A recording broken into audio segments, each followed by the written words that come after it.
Hello everybody and welcome back to Chaotic Neutral Games in our 5th edition campaign, The Benefactor. I'm here with Felicia, Nick, Kate, Corinne, and unfortunately no Rodrigo. Get well soon, dude. Let's switch on everybody's mics. Hello everyone. Just to let you know, Simon, what I am seeing is 2 versions of Farewell and Glory in my place. I will invoke duplicity. I'm not. Okay, let's do something about that. As anybody who has to work with role-playing and role-playing and Twitch will sympathise Is someone with. beaming back the stuff, or am I hearing it from myself? You're hearing it from yourself. I'm not hearing any echo. Yeah. Okay, I'll fix that. Cool. As you can tell, we have not paid due reverence to the Omnisire, and as such, all the machine spirits within our technology has decided to go rampant. Yeah. So if we could all light our incense, hug our toasters, and join in prayer. I can go get it, but You should always give your toaster a hug. no, I mean by the fact that it's actually in the background for me. Okay. I'm gonna get. I'm hugging my mouse. Good. My Right. So now we can see Glory as well. So I've just changed that up on the stream. Thank you for that, Kate. Right. So previously, I'm not there. Now Glory is in my place and in her place. She still exists. We're missing Cora. Double me. My. Oh my word. Okay. Hang on. We're nearly there. We are a quality operation. Glory invokes duplicity. I mean, Welcome to the there's no behind one the that's screen. actually watching us right now, so we're safe. But we are being recorded Nobody for will. posterity. So hello, posteriors. We are a class operation. We promise. Right. So let's do that and do that.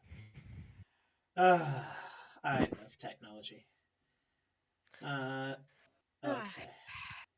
This is why all my other games are around a table. The table doesn't malfunction. Well, okay, it does sometimes. Okay, cool. So I'm just going to transition. So that should come up in a second, Kate, and you're all on there in your respective spots. Previously, on the Benefactor, you guys went in response to an explosion to the Green Manor to find most of the Green Organization, or at least a certain level of the Green Organization, present. Hundreds of people. Most of them were put into 2 different camps. The first ones were going out looking for something, and the others were defending the Green holdings. Presumably that they suspected some sort of looting or somebody would take advantage of it. The specialists, which include yourselves, were called off into other missions, very specific missions. Yours was to go down into the sewers and find Duke Ostermark's son, so Edmund Ostermark's son, Jerome.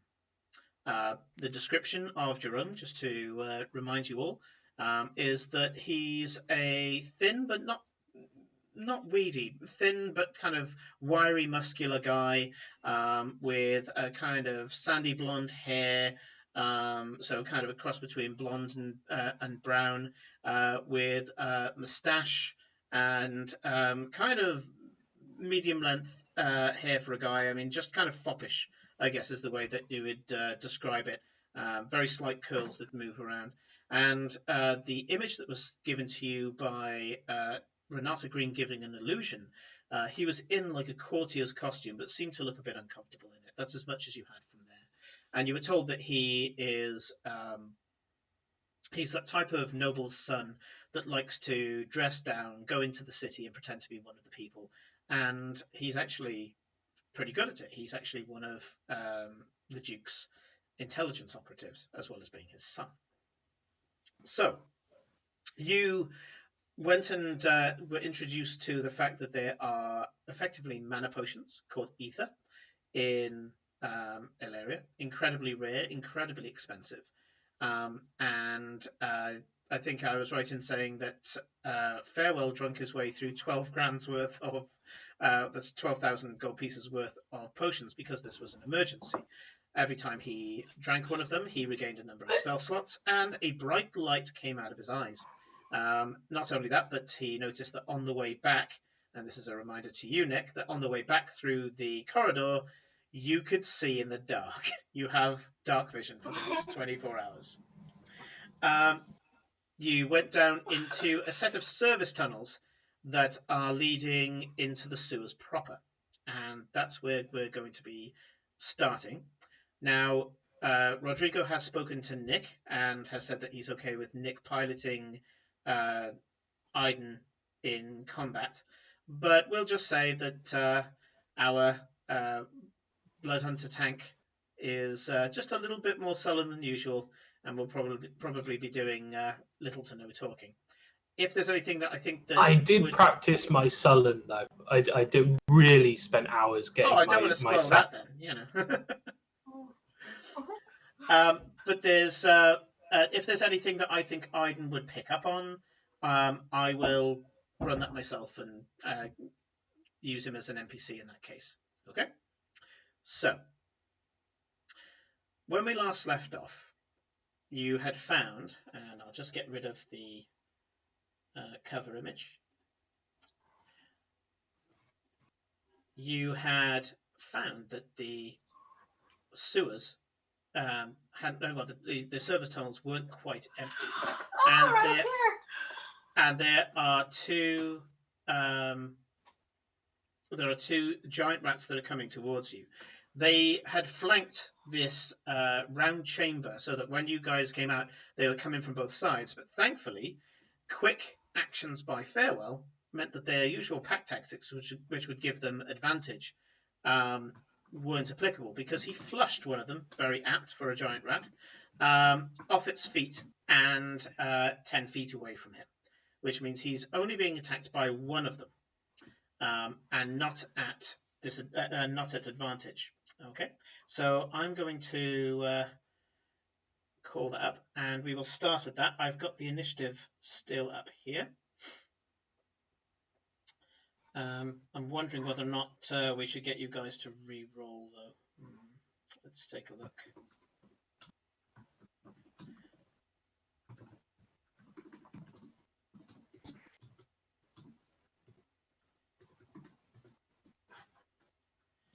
Did you say that Rattle's just joined?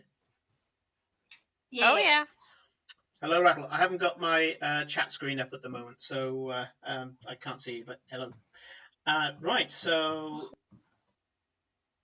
yeah, I think we'll keep the current initiative because it doesn't really matter all that much. Yes. So, Farewell, doesn't 18 hit you? That may be my AC. May. I see. Okay. In that case, take 5 points of piercing damage. Ow. Make a constitution saving throw. I was going to say, did you make a Constitution saving throw last session? No. Okay, in that case, can you please make one now? DC 10. Natural 18. Natural 18, yeah, absolutely. It bites into your skin, and you suddenly just focus your will, and a gout of water comes out of the wound, effectively purging it so that none of the poisonous ichor goes inside your body. And you are good. Okay. So that's that. So I'm going to take, as I say, the next person in initiative. Farewell got a bonus round, but the rest didn't. Eclipse. What are you going to do? Oh, my turn. So I will essentially, can I hide behind the corner and then just shoot one of the guys from hiding with advantage? Or oh wait, no, I can just go up and stab the prone one, can't I? Yes. Or you can stab the one with me. I mean, I'm within 5 feet. Yes, but if I stab the prone one, I get advantage.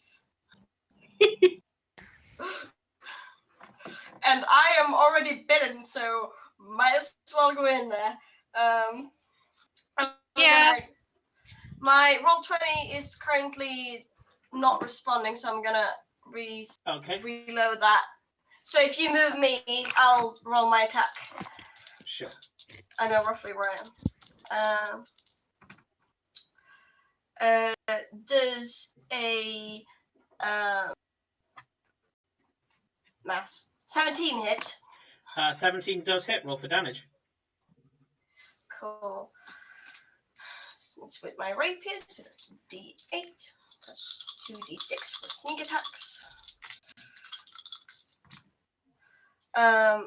Så 5 plus 5 är 10. Plus 4 är 14. 14 points of damage. Okay. As it rises up, it's getting up off the floor. You come down with your rapier, and you remember that kind of stab then flick. Sounds like Wingardium Leviosa, doesn't it? You drive your rapier in, flick it off, and the rat just splits in half and starts to dissolve into this, as I say, this kind of vibrant lilac goop. Yeah. Farewell. Back around to you, sir. We still agree that panicking is free actions, right? That's correct. You have proficiency in that now case, as well. Oh, I'm proficient. Fantastic. I'm working towards expertise in panicking. So, in light of the absolute fear and the fact that I've just got bitten, I'm just going to hit it with my flail because. Sure. Now I do it. That's a natural 20. Nicely done. As we said, you have proficiency in panicking. So we've now learned that panic attacking results in crits. Yeah. If you use a bonus action to your free action to panic, then you get criticals. Right, well, luckily for From me, now on, Pharaoh will always roll with the chip if he's panicking. Okay. I want to give him some sort of Homer Stream AoE attack, but anyway, sorry, carry on. That's 15 points of bludgeoning damage. Okay, That's a lot. that is a lot. It's a D8. It's a D8, and I rolled a 6 on my D8, and I add a +3. So, farewell. You strike this really strange, unstable abomination, this weird mutant that looks like a rat, until you start hitting it. And you hit it with your flail, smack, head on. You crack it right between the eyes.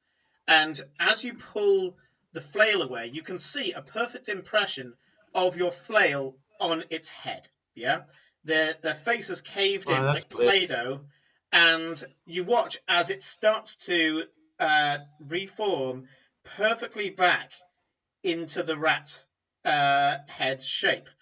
It looks at you, rears back, and you're there thinking, I did it. The equivalent of 15 points of damage. This should have killed it. And at that point, it leaps towards you and then explodes into what is just somebody's put a firecracker inside a ball of Play-Doh, and it just goes boom, and just all over the place. You do notice that it kind of wobbles and quivers as it jumps, like it's destabilizing, and then just boom, dies. You got rat on you. Prestidigitation to like clean him. Yeah, I'm used to nasty, disgusting things, but that draws a line. Okay, we are out of combat. That was the last of the rats. You wait for a second. You listen to the surrounds, and you come to the conclusion. Yeah, we're good. We're done. Anybody got a towel?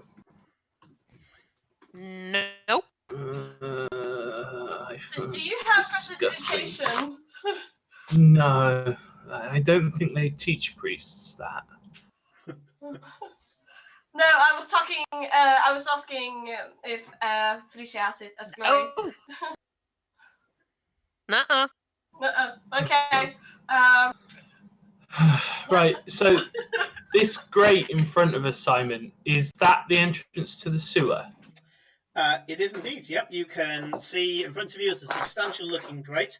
But first of all, you have a sight around you. Well, I say around you, literally around you now, of this strange, unstable flesh matter. I'm going to invoke your curiosity and get you to roll a medicine check. Okie dokie. That was terrible. That was not good at all. Medicine. 11. 11. Okay. It's above a 10. Is And Gloria allowed to poke at them as well? absolutely. Because- Yep. I mean, you've just fought Sure. rats that dissolve into purple goo. Of course you are. Yeah, okay. I'm gonna click it as well. I mean, that's a pretty good score. I'll allow other roles. So the medical thing is largely a farewell thing. I will also allow, let's see, nature. I will allow arcana as well. So Yeah, but- that was what I was gonna ask. Is Arcana okay? Because then I have a 16. yes, but you can only have one roll. So basically, you're looking at it through your Yeah. eyes and thoughts. You're not kind of cross-referencing them all. You're just going for your best one. You don't get free rerolls on each one. So No. Of how much course did you say for 16 16? Okay, Arcana. right. So you get I got a different 20. on what? So I rolled an 18, and I would go for nature. Okay. So For that one. in that case, I'll that tell you. costs- Yeah, it's gone. Okay, I'll tell you something different then. Okay, so all three of you were rolling different skills, and each one would have told you a different thing. So at your level, Nick, at 11, you start kind of poking some of the globules, and you do notice that there's some parts of it that aren't the goo. You do see that there are bits of things like bone, some matted lumps of hair, not enough to make an entire skeleton or an entire rat coat, but they are there. Okay, I would give you more if you rolled higher, but I'm not going to. So Glory, with that level of Arcana, you've just about got over the level where, as you're poking this thing, you're almost certain that this is a byproduct of some form of transmutation magic or effect. Whether it's the effect of a substance or the effect of a creature or a spell, you're not sure. But you're kind of smelling like kind of maybe abyssal warlock magic. People who, really pale and normally wear black robes and, go into really Do dark places for I rituals. connect it somehow to what we saw in the Enchanter's place with those creatures? Because they were also some form of transmutated necromancy thing. Oh yeah, that was. Because Good Gloria memory. was curious about those things. No, good call. Roll an extra check. I'm giving you advantage because you've linked the two together. That's not to say that they are linked, but Of course not. you've picked a point of reference here that you can bounce off, and I like that. I like the fact that you're using that context. So I've just given you Nat 20. Okay. In that case, you know that the stuff that Zev was doing, Zev was doing a form of biomancy where he was taking magic and forming what is effectively an AI with a flesh suit. You look at the thing in front of you and you're like, no, this is some sort of unintentional effect. This is the byproduct of a spell, not the aim of the spell itself. Interesting. You can see that by how incomplete it is. I mean, to do this deliberately as a spell, the level of proficiency that you would require means that it would be done with more finesse. Watching how they fell apart, watching how volatile they were, that they were able to resist some hits and not others. A little mechanic of my own I threw in there. You're there like, yeah, this is some sort of weird byproduct. It's unstable. No arcanist worth their salt would, be sufficient with this or feel this is sufficient. So if it was done deliberately, maybe this is somebody's rejects that they threw down the sewers. But even then, you're not quite. Yeah, it's a nat 20. Your gut tells you these things just formed. Okay. Okay. So, Corinne, you get that this is an ooze. Okay. As you're picking through it all, you've heard of oozes before: gelatinous cubes, black pudding, ochre jelly, things like that. What you've been fighting here, even though they are giant rats in shape and behavior, the substance, as you're picking through it, is that of an ooze. And you get that this is that as you're picking the bones out and you're seeing that they're half dissolved. What you suspect is that this ooze came into contact with the rats, dissolved the rat, but as it dissolved the rat, it replaces whatever it dissolves and becomes it. So it's kind of like what when the rats were walking, were they kind of shambling, or were they like behaving as a rat would walk? They were behaving as a rat would. Okay. I will tell my party members that these things are oozes, and they are somehow like eating them from the inside, or something like that. I'm just going to sit there and spend even longer trying to scrape this shit off me. Just like really. Don't you have that water thingy? Just give yourself a bath. I've used that. That's how I wash the other one away. I can't do that again. No, not until I sleep. Too bad. Yeah. And Glory, what Eclipse said about them being oozes makes sense to you, Glory, because one of the most simple creatures, although they're quite hard to get hold of, one of the most simple creatures to program for an Arcanist is the ooze, because of how simple state they are. They are fucking terrifying, though. Okay. Especially like something like a gelatinous cube. Yeah. Yeah, I would like to take out my crowbar and pop open this manhole and get into that sewer. Absolutely. I love the fact that you have a crowbar. So, just for humiliation's sake, what is your strength? Humiliation's sake? Do you doubt the big strong boy? You doubt our green boy? It's 16, sir. Oh yeah. You flip that sucker straight out of there. Boop. And what you can see below is a little bit dizzying to start with. You look down and there's a cistern pretty much like the previous one that Cora nearly fell into.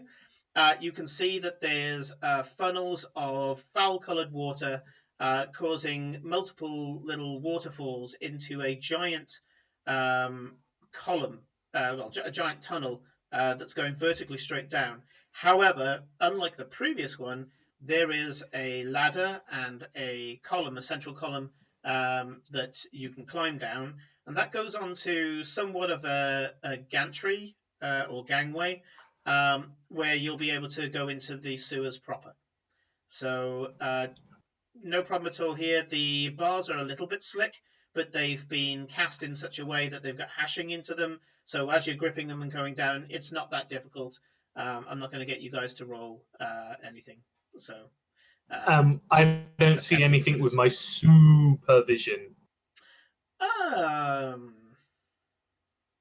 As you know, if I'm going to be gifted super magic vision, I might as well use super magic vision. Okay, yeah. Do me a perception check. There's a possibility, I guess, of seeing something. Oh wow, 17. 17. Okay. the smell of the sewer has a strange. This is a smell sense rather than you seeing something. The sewer does have a slight bitter tang to it.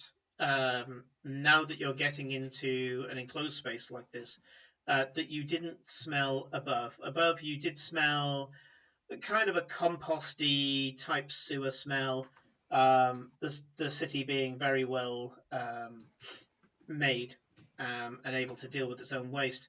Now it's got a kind of acrid tang to it, but nothing more. Okay. So you head down into the sewers, and you do notice that there's, especially at the entrances of these tunnels, it does have small maps that have been burnt onto wood, and then the wood varnished, and then it's placed up against the side of one of the tunnels. It tells you where the various streets are, and you get pointed in the direction of the street that collapsed. Okay. So let's. You are here. Yeah, pretty Lara. much. Pretty much. Let's just get rid of the Roll20 map for everyone watching. So yeah, you guys are trudging through the sewers, and you know that the sewers have 2 levels, especially Farewell, who is quite well read. And certainly Cora, actually. Cora does know this. So there's the submerged levels, which are below, and then there's the overflow and storm levels, which is what you're walking through now. Okay. Thankfully, there hasn't been a large amount of rain recently, and all the rest of it. So these levels are relatively dry. But you do notice that the tunnels that you're going through have a grate below that feeds into the lower section. And again, there's this smell of churning wastewater that is coming up from below. Not very nice at all. You keep walking through the tunnels towards the street in question, and immediately you know that you've got the right place, being that in front of you, part of the tunnel has collapsed. Okay. You do notice that there are some people, even down here in the sewers, that are pulling at the rubble to get past. Now, well, I've kind of given some of it away there. Some of them are doing it to get past, to get out the other side, and other people are digging into the rubble itself, presumably to get people out. There's around about 6 people at this intersection, and clearly they found other ways of getting to this particular spot. So there's 6 people in a sewer, and this is you walking down and following the map. Nothing really eventful happened up until then. The 6 people digging at the rubble inside the sewer itself, and as I say, some of them are trying to get it so that they can shimmy past the rubble to the sewer beyond. So 2 of them are trying to get past, and 4 of them are trying to uncover the rubble itself. When you guys arrive, I just need to do a quick roll.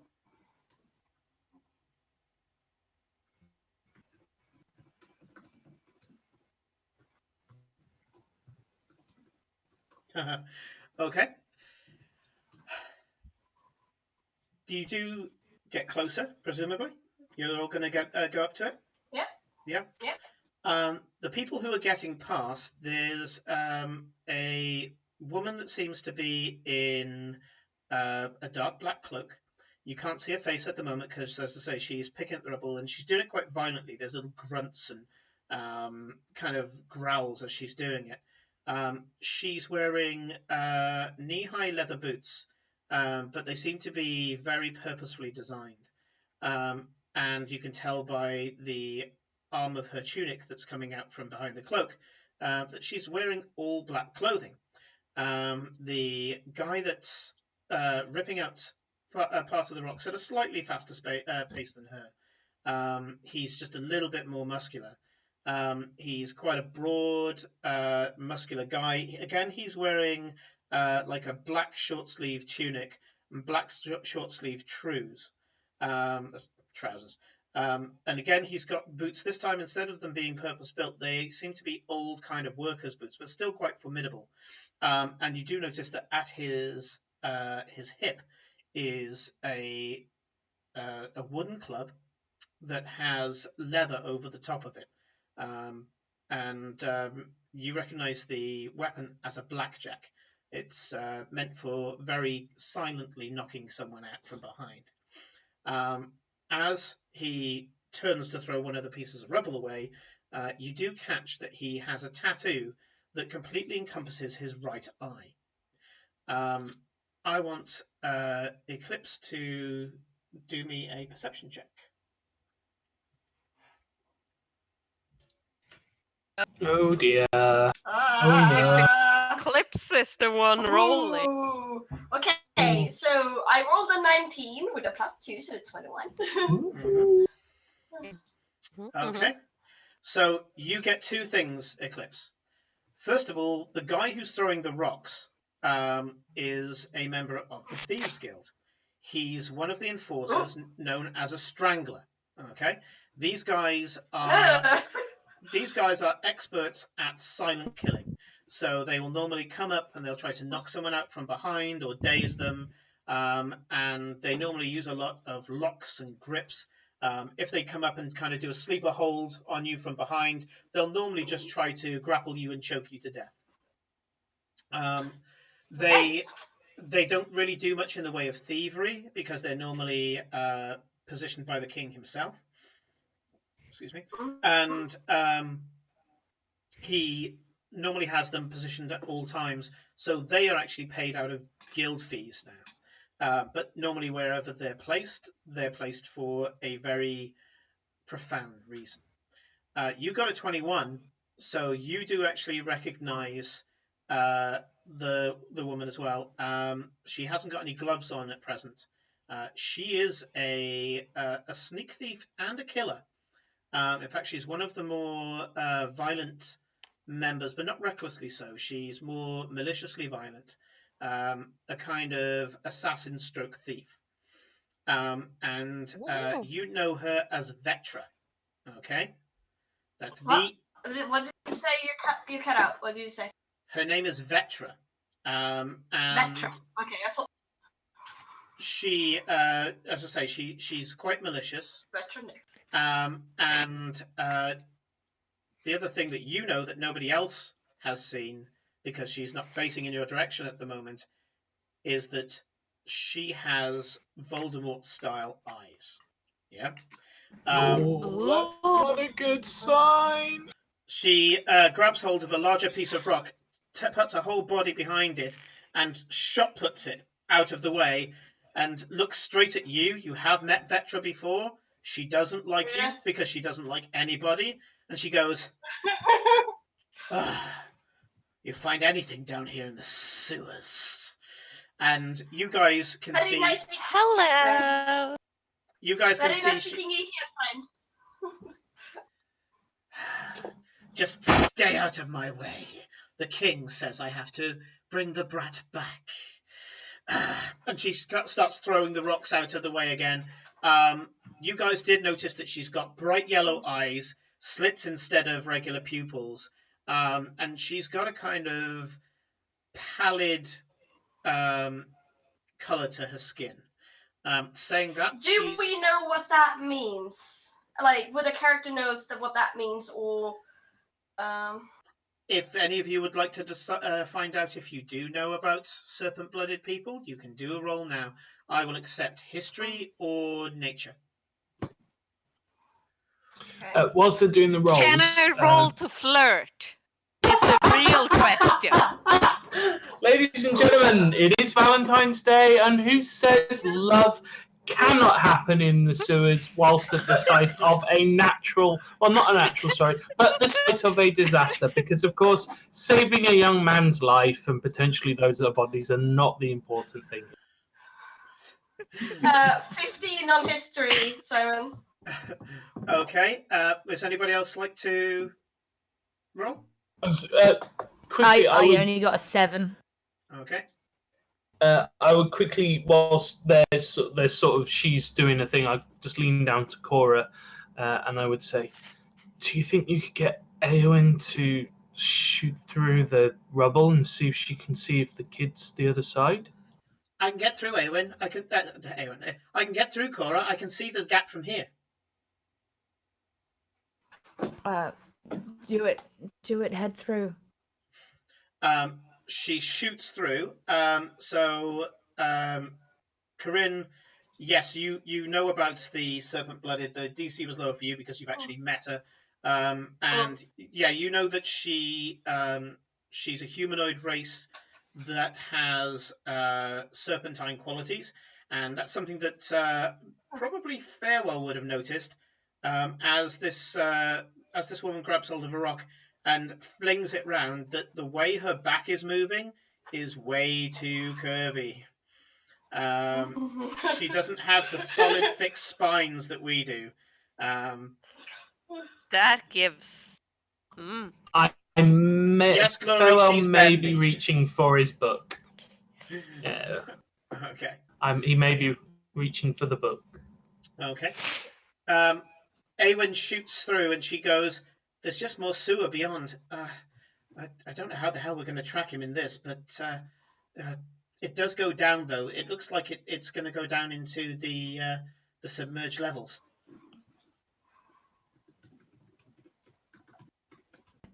I just kind of shake my head at Farewell, and it's just more sewers. I mean, is this the only way in? Should we just start digging, or there's got to be a better way in. Footnote for Cora: the current gap that they've made, you could get through easily. Okay. Yeah, she didn't want to go. She just fought giant rats. She don't want to go in on her own. So this is basically the way in or nothing. Is that what we've gained? You don't know of any other way to go into the deeper part of the sewers. At this point, when you're considering it, the four guys who are pulling at the rubble, they go, "Oh, yeah, we can hear you," and they start focusing on one part of the rubble, and they start pulling frantically pieces of the rubble, and they go, we got one alive." I rush over to see if they're okay. Just stop pulling at the rocks. Sure, you're going to go and help? Okay. Yeah, help. Okay, you start. I will flirt. You start. Yes, do that. You want to do this? Let's do this. So they're going to go off and start pulling. She needs. It's Glory. She's not gonna help with actually pulling rubble. Okay, as the others are pulling rubble away, I presume that you're going to walk up to Vetra. Yes. Okay. Sure.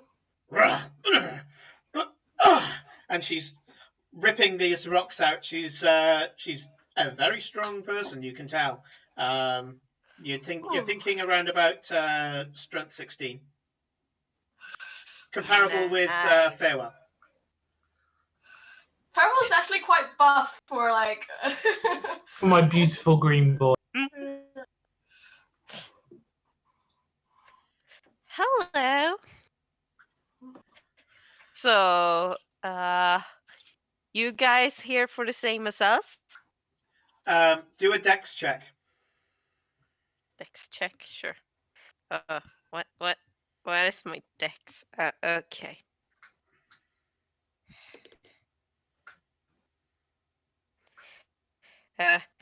What does a 12 do?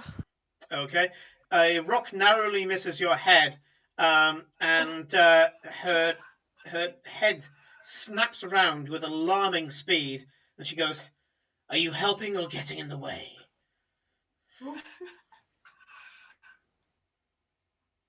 Well, I am not so much useful for these types of things. That's what the others are helping with. I'm more interested in you. What about me? Rock.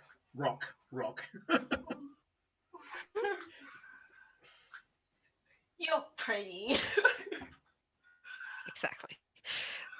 Well, it's not often you run into such a stunning lady in such cumbersome parts of the city. Where previously her head snapped round in anger, her head now turns around and she narrows her eyes at you, as if to say, "Are you fucking with me?" You know, she's naturally very paranoid. She's naturally very suspicious of people giving her slights and trying to use complicated language to belittle her.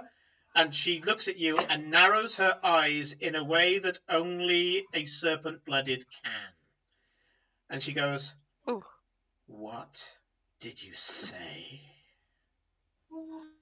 I said you were stunning.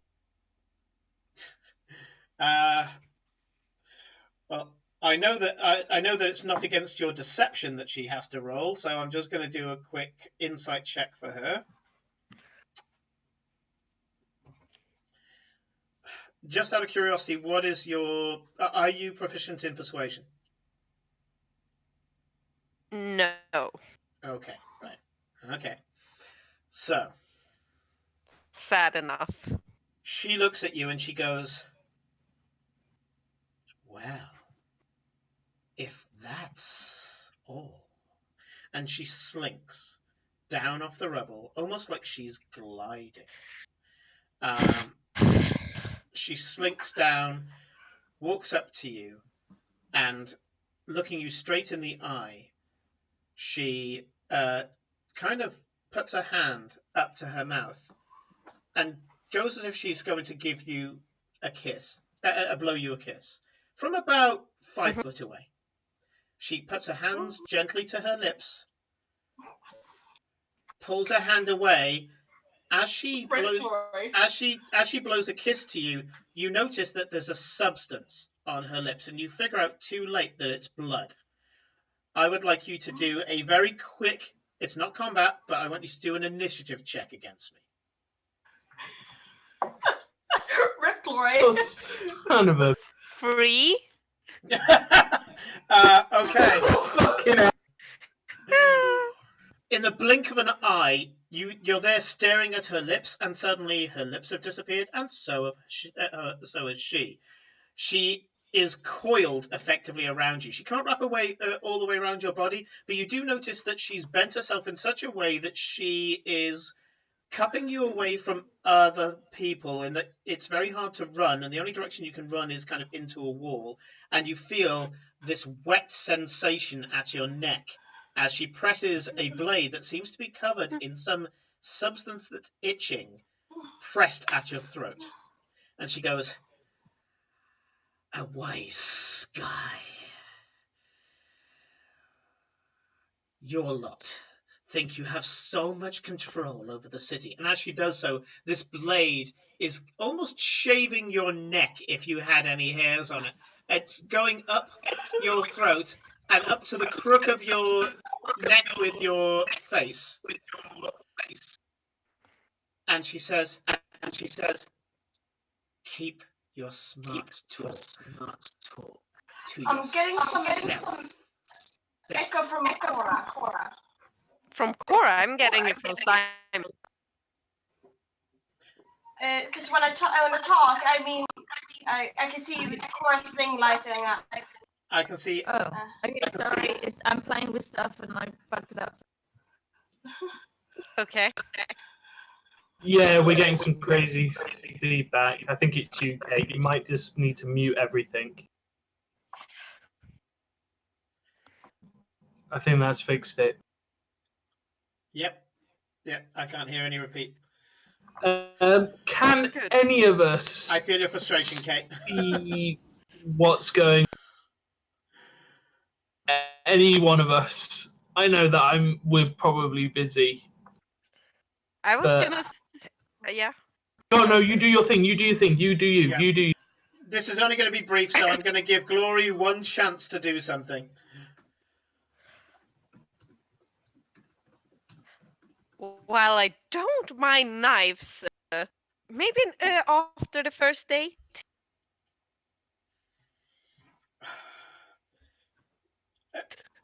Actually, this time I think it's worth a roll off. I want you to roll. Yes. Oh fuck it! There is no flirtation skill. D&D's fault that. Give me a, and this is going to be a flirt check from now on. Give me a charisma check. So D20 plus charisma plus proficiency, because my god, do you practice this? Yes. That is a 24. Oh jeez. Okay.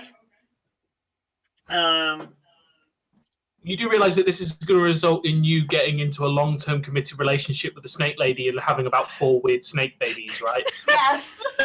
Demon snake At least babies. getting a date out of it, okay? I want a date out of a hot snake lady. Anything less than snake babies now is going to be an anticlimax. I'm sorry, but so she looks you in the eye and, completely oblivious to the danger that you're in, or slightly what's the word, motivated by it, you just decide to pour on the full-on indomitable and glory charm. You look her in the eye with a smoldering look, showing her that you are absolutely 100% honest in your, what my friend would call, fecklessness. She almost kind of, is ready to pull the knife harshly across your throat, suddenly gets what she's up against and just goes a little bit kind of uncertain for a second. You watch as this intense look of hatred, the furrowed brow, the kind of tense, locked jawline, suddenly just relaxes, as if to go, "Oh my god, she's actually genuine. She's honestly flirting with me in a situation like this." She's completely taken off her guard, because she's like, "I'm accustomed to people trying to kill me, and this girl's trying to score now of all times." So Brass balls the size of watermelon.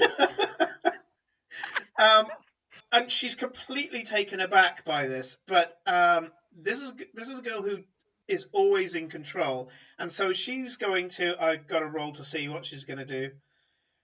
Yeah. Okay. I rolled enough for the bittersweet option. She looks at you, kind of cocks a weird half-face smile, as if to be looking confused and amused at the same time, and then she kisses you full on the lips. Make a Constitution saving throw.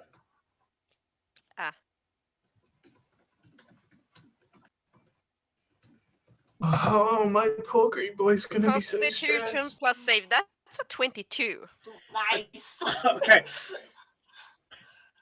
This kiss burns. It's not because it's hot. It's because she's got venomous blood still on her lips, if you remember my previous description.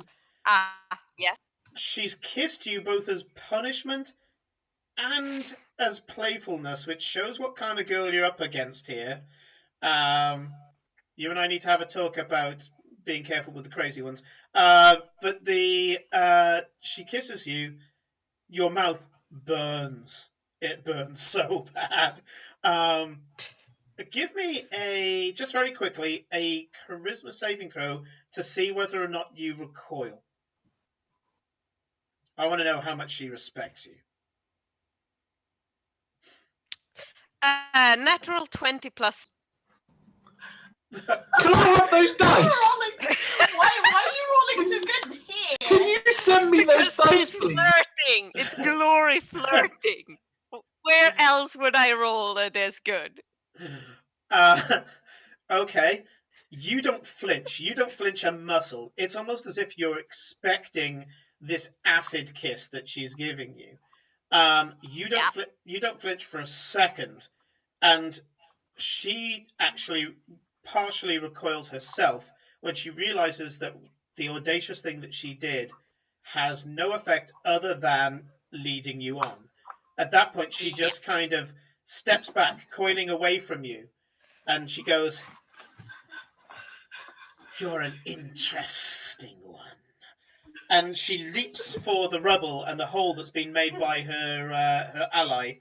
And you watch as she makes herself very slender. And she, when I can say the word, she writhes her body like a snake through the hole that's been made. As she says that, she goes, "Catch me up." And she's gone. The guy who is still having to, because this is a broad-shouldered guy, he's still ripping rocks out, and he's kind of like, "We still both get the reward," and he's pulling out the rocks to try and catch up with her. Guys, we need to hurry if I'm gonna get a second date. What? Sorry? Huh? During this I like to imagine that we're like halfway pulling out like live people. We're doing this really dramatic, honourable thing, and then there's Glory tapping her foot by the hole going, "Will you hurry up? I want to get laid." So to set the scene, when she turns around and says this to you guys, Farewell is bracing his back up against a piece of rubble because the guys, the four that was ripping rocks out, were doing so in a really bad manner. I was going to give you guys a skill check, but Glory kind of trampled over that. No regrets. So Farewell notices it in time and goes, "Oh shit." Puts his back up against the rock and is using all of his 16 strength to push this and keep it in place so that some of it doesn't go on top of the people they're pulling out. And you've got Cora, who can neatly fit in there after taking some of the rocks around the side, is managing to get her part of her body in and pulling out these two, what you can see are servants, who you think were probably in the cellar when the building collapsed. One of them is a scullery maid, older, a little wretched. Her clothes are slightly ragged, so she's probably not she probably wouldn't go into the house proper. She'd stay in the cellar. The other person is a more presentable woman who has a uniform on that's very kind of, well, apart from the fact it's covered in stone dust now. Seems to be a lot newer, and you have a feeling that she's the kind of parlour maid. And you guys are pulling these two poor unfortunates out of the rubble. And it's at this point that you do notice that one of the four people that was pulling out the rubble, one of them seems to be like a maitre d' or a butler. You're pulling these unfortunate people out when Glory comes up and says, "Chop, chop, I want a second date." Farewell, for your concerns, because your obvious concerns, you notice that one of the women has got away very well. The scullery maid has got away with a twisted ankle. Okay, nothing that a bit of rest wouldn't sort out. The parlour maid, on the other hand, who, in all fairness, the scullery maid looks quite hardy. She's, scullery maids tend to spend their entire time scrubbing floors and things, so she is quite muscular. But the parlour maid seems to have fractured her right arm and one of her legs as well, below the knee. Okay, I will spend 2 charges out of my medical pack, my healer's kit, to set and cover off those bones. Okay, give me a quick medicine check before we move on. Sure. That is 20, but not a natural. Okay, that's fine. Dirty 20. Yeah, you bind it up with some skill. They're all immobilized. You strap one leg to the other. Everything is good. So nice elevated sling for the arm. You strap the 2 legs together. They managed to pull out some of the detritus from there as well, and one of them is clearly like a set of table legs. and they use that as something that they can kind of grab their clothes and turn into a stretcher as you're doing this. And I presume that you just direct them the way out, out of there. I'll hurry them out and then Yeah, sure. move to go over at the hole. Okay. Out of curiosity, has he made the hole big enough for all of us to get through yet, or just big enough for, say, the more lithe of us? Because I appreciate, whilst my boy is not very broad, he's a lot bigger because he's got all the armor as well. Because I have an idea to get through. Well, by the time you guys have sacrificed time to help out these unfortunates, by the time you finished binding the wounds and all the rest of it, he's made the hole big enough for all of you guys, and almost big enough for him. If you would like to maybe see if you can get past him, or ask him if you guys can go through first. He's still just finishing this hole off. Before we go, I want to turn to ask the servants if they know what happened. I'll do that again. Hey, what happened? What you mean? How did the building collapse? Well, did you see people? Did people storm in? Did it just happen? Do you know where they've taken the Duke? No, son of the Duke. Son of the Duke, yes. Son of the Duke. Named something I didn't write down. Gerald or something like that. Jerome. I thought I wrote it down. Oh, wait, I did write it down. Sort of. Goliath at Garrot. No, is that it? no, that's... Note taking, everybody. No. It's really important in D&D. I've written, the only thing I've written down really is beep bub badoop. Yeah. The Duke's son, the jazz Goliath. Yeah. We don't care about that, but that guy, wow. Yes. Did you find the Duke's son? No, but I can find some sweet tunes in this city. sweet music. I love that our party has such good my foolish thing is always like, I don't need to write stuff down. We record it. I can watch it back. Do I watch it back? No, never find the time. Oh yeah, I feel that. So the Duke Edmund's son is Jerome. Okay. So he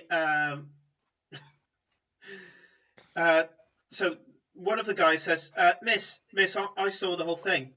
I'm not part of the staff here on the manor, but I do deliveries. I was doing a delivery when it happened. If I hadn't dived into the hatch, I probably would have died. And he goes on to explain that he was so you know the kind of hatches you get at pubs where they open up the hatch in the floor and they send the barrels down. Mm-hmm. It's roughly that kind of hatch that he was delivering into. So he was actually standing in the street underneath this giant townhouse when it started collapsing and when the events went ahead.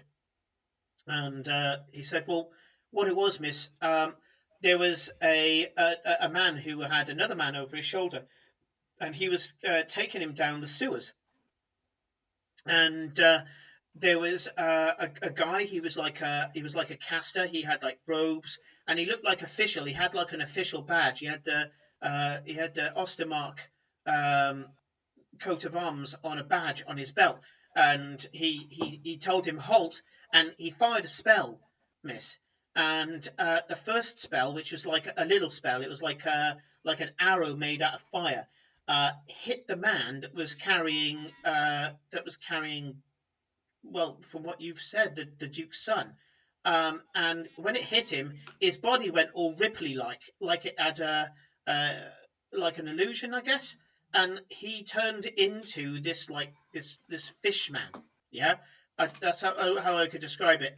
He looks he looks towards Farewell and then goes, "Okay, he didn't look like him, but he looked like more fishy than him." Triton, maybe. So there was one guy, so this fish guy who was already carrying the Duke's son, and when he was told to stop, he fired a spell. Yeah, he fired a spell, and then the man revealed himself to not be like a regular bloke, but like a fish bloke, and he went up to the sewer grid, the what you call them, the manhole cover, and The one buried under here. It leads to this section here, but it's and he points up at the rubble. He goes, "It's covered by the rubble now." And he ripped the manhole cover out like it was made out of paper, and he dived down with the other lad into the sewers.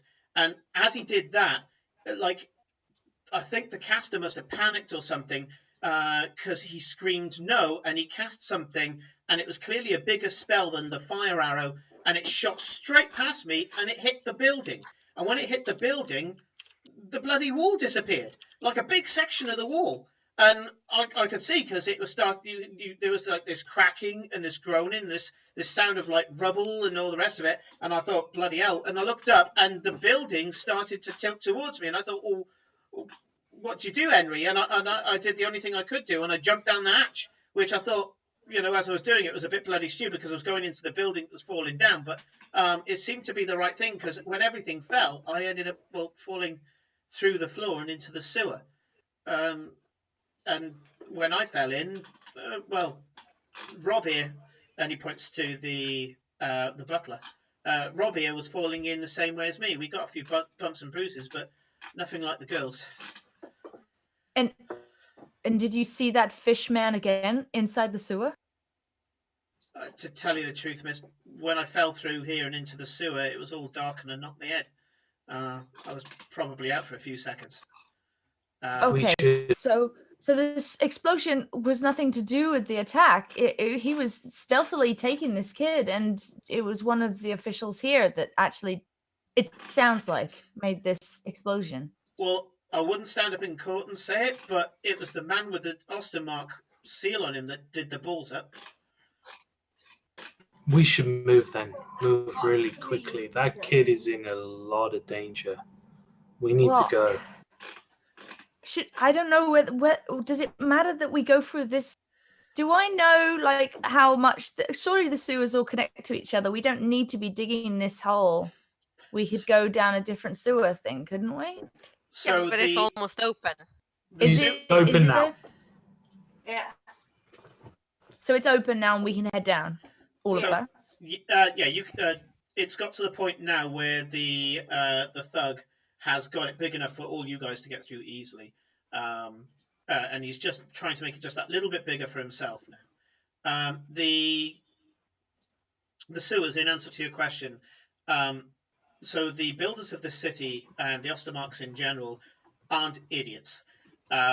Having thieves guilds being able to use the sewers to get to any part of the city and give them full mobilization is not something that they want to happen. So they've made the sewers in a modular kind of pattern. The only way to get from one section to the other are through heavily monitored doors. Normally you have to kind of go up then down again, or you said this last week, right? Yeah, or to go underneath into the submerged section and swim through. Now, for someone like Farewell, as much as it's in filthy water, it's not a problem for him. And it wouldn't be, for example, for an air genasi, or I'd say even a turtle with their 60-minute breath. But for you guys, it's not really an option unless you can give everybody water breathing. Not yet. But, okay, so we know this is like, well, even if we get into the sewer, if he's gone down, if he's a fish guy, he's probably just swimming. How are we but the gonna kid catch up? can't swim. Because the Duke's son would drown. Maybe, but this guy clearly water, has some sort of magic. He had a disguise on. Maybe he had a plan for that. It's still worth investigating, I'd say. Oh, I totally think so. I just don't know how we're gonna catch up with them. If he's a fish guy, he's probably in the water. That's what I would do if I was a fish man. But okay, we can all fit this hole now. Let's go and see what we can see at least. We know Yeah. he went down this hole, so Okay, at this point, because it's a good interjection, you do hear a slight scream from the other side of the rubble, from where Vectra went down. It's a kind of angry scream, and you have a feeling it's from Vectra herself. Oh Okay, so no! Oh, I know this song. Hurry! yeah, we need to go now. Let's go, Let's go. Gloria's already on her way. Excuse me. Sorry, excuse me. The Coming thug, through. the thug is there. He goes, "Go back her up! Go back her up! I'll be there in a minute. Go on.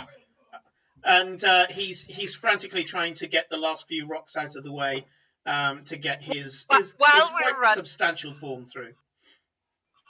While we're running, I will just like poke Farewell. Just like Yes. I did mention I wanted to be a knight in shining armor, and now there's a lady. This is going great. So which You and dress I are you have going to use for very your knight's different armor? objectives. Very. Glory, what dress are you going to use for your knight in shining armor look? Ooh, perhaps the purple one?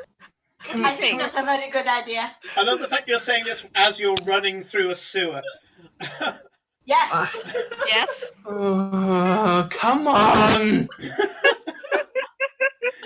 Okay.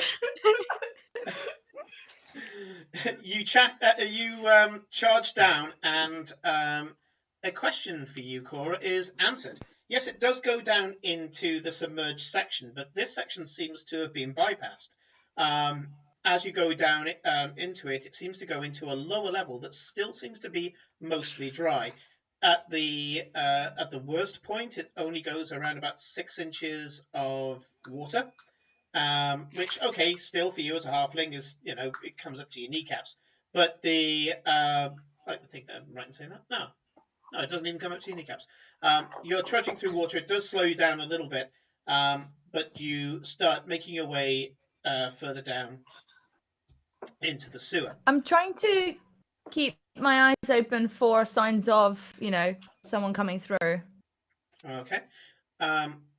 There's no survival check with disadvantage.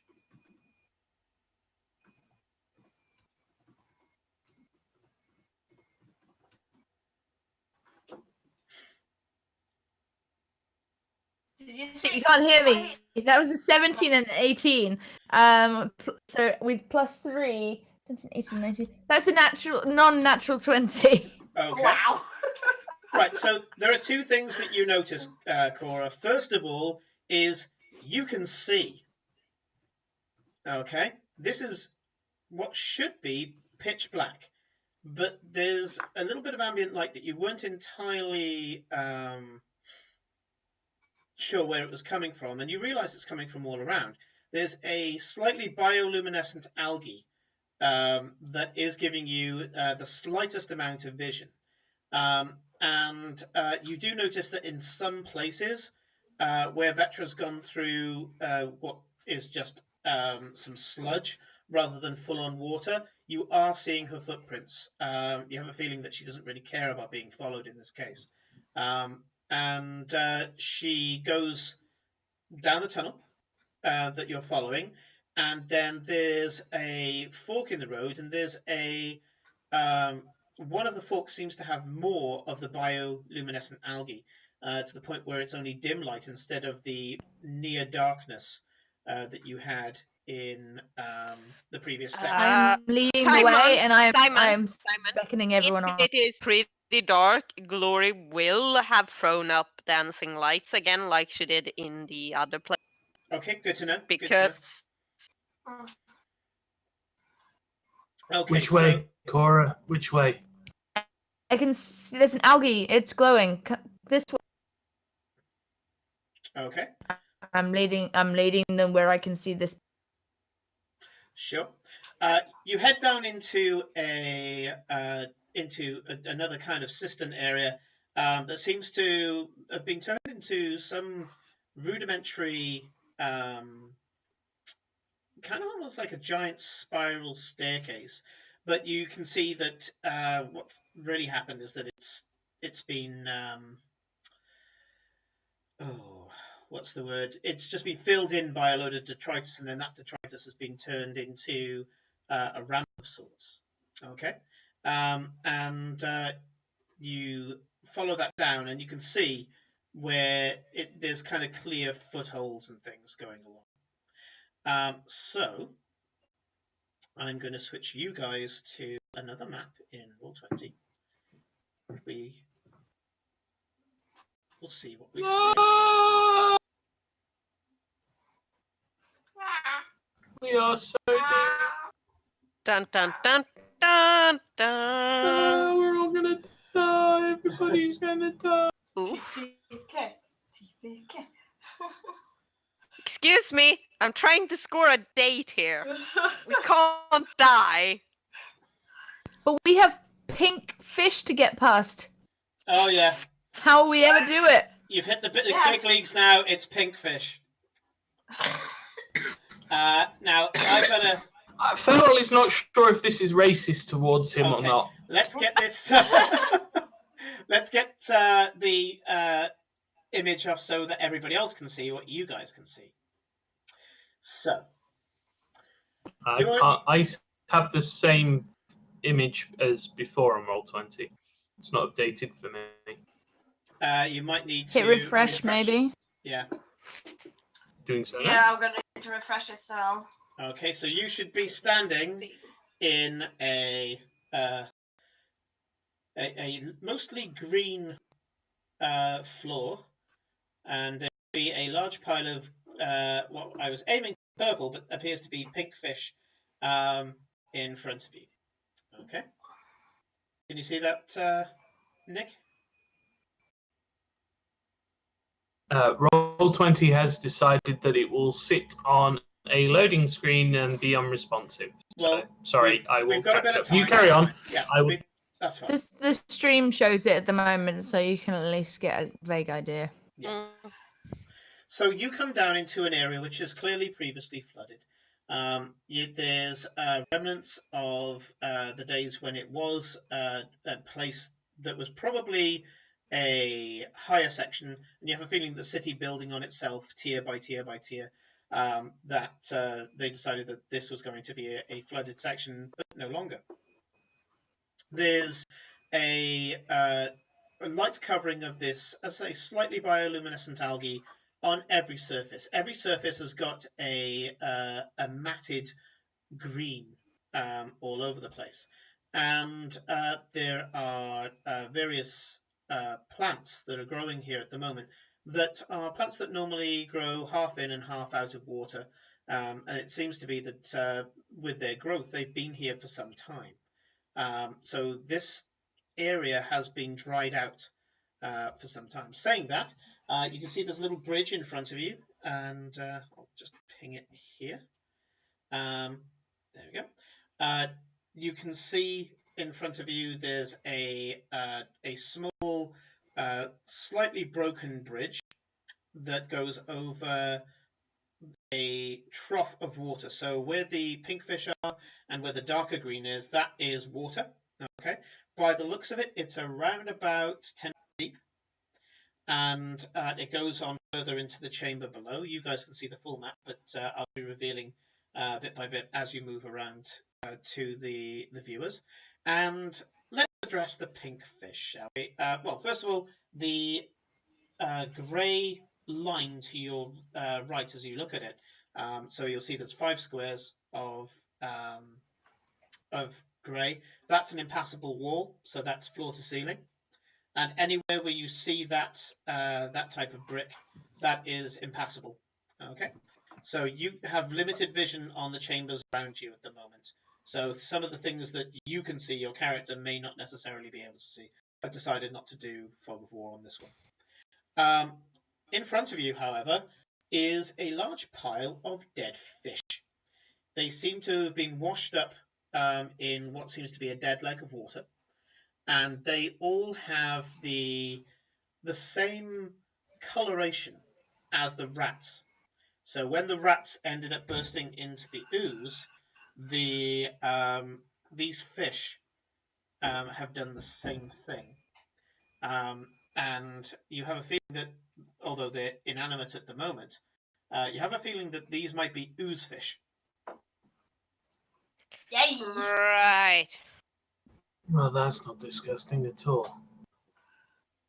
Do we have any enemies popping up, or is it just currently fish? At the moment, it is you, a bunch of dripping, and pink fish. Okay. Where did the shout come from, Vetra? From what you can tell, because it echoed through the sewer network, it came from this direction as far as you're aware. Okay. Should we go carefully or quickly? She shouted. I think maybe we shout back. If she's being attacked by rat things, then we probably need to be there. And I'm not sure about these fish, and I'm gonna Eldritch Blast into the fish. The fish would be like, Fair. You're gonna get covered in goo. So is everybody else. Okay, so you guys watch as Cora walks up and suddenly, kind of making a momentary fist with her hand. There's a ripple in the air around her, and she just flicks her fingers, and this bolt of absolute force launches from her hands into the fish. The fish seem to. It's only now that you see that they're kind of a little stuck together, and the blast of force energy as it hits the fish just makes a crater in what is a coagulated jelly of fish. Cozy. Well, they didn't all attack me, but that was disgusting. Oh, can we get past these fish? How deep is this fish pile? Well, you can walk around, so if I just... Oh, we can't. Oh, yeah. Okay, I see what you mean. Yeah, I we can think walk around. Go down this bit. Yeah, we will do that. So is this over here next to the black bit? Is that a wall as well? That's a Or wall can as we well. So everything that's black is all a wall? Yeah. It's just where I didn't Yeah. want to kind of draw big sections of black, I put the grey stone in. But pretty much everywhere that's black is that grey stone as well. So don't move your characters any further than your speed. So from the starting point, only do your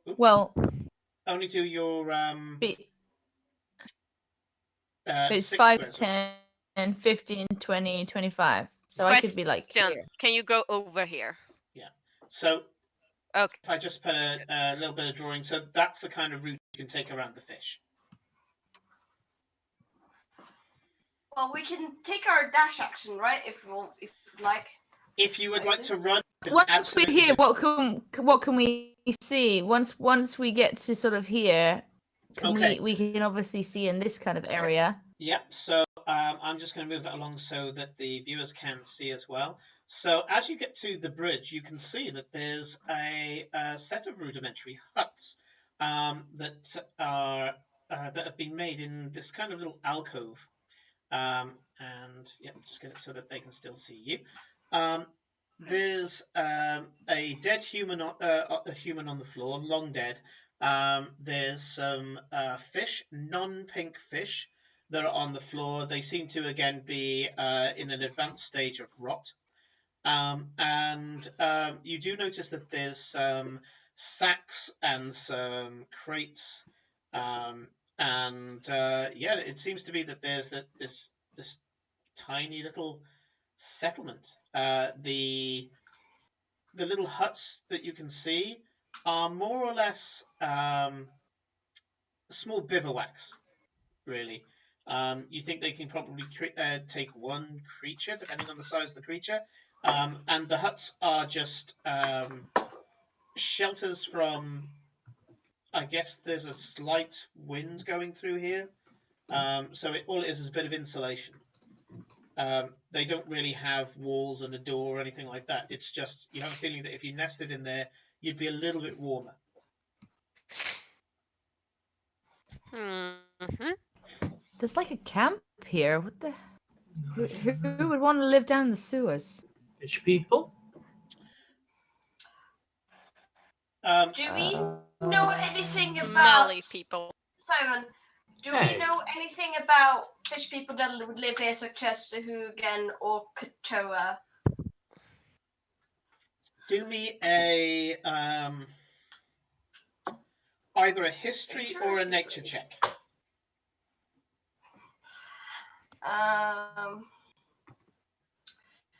15. This time I'm gonna go for nature because they're the same. So I'm just switching to see what information I get.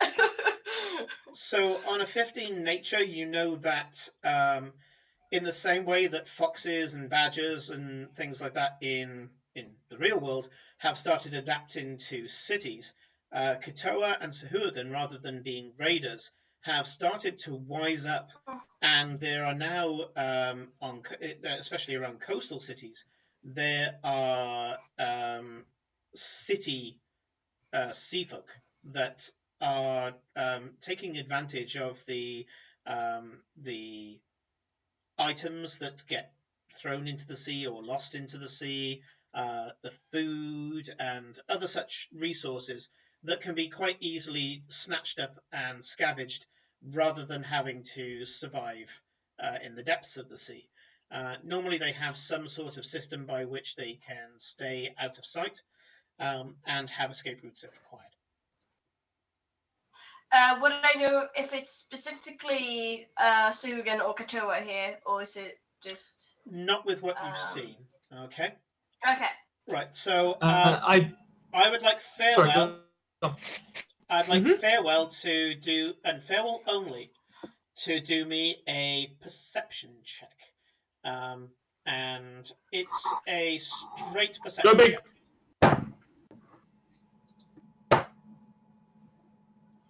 That is 18. Okay. Yeah, you've definitely hit it. So you hear something,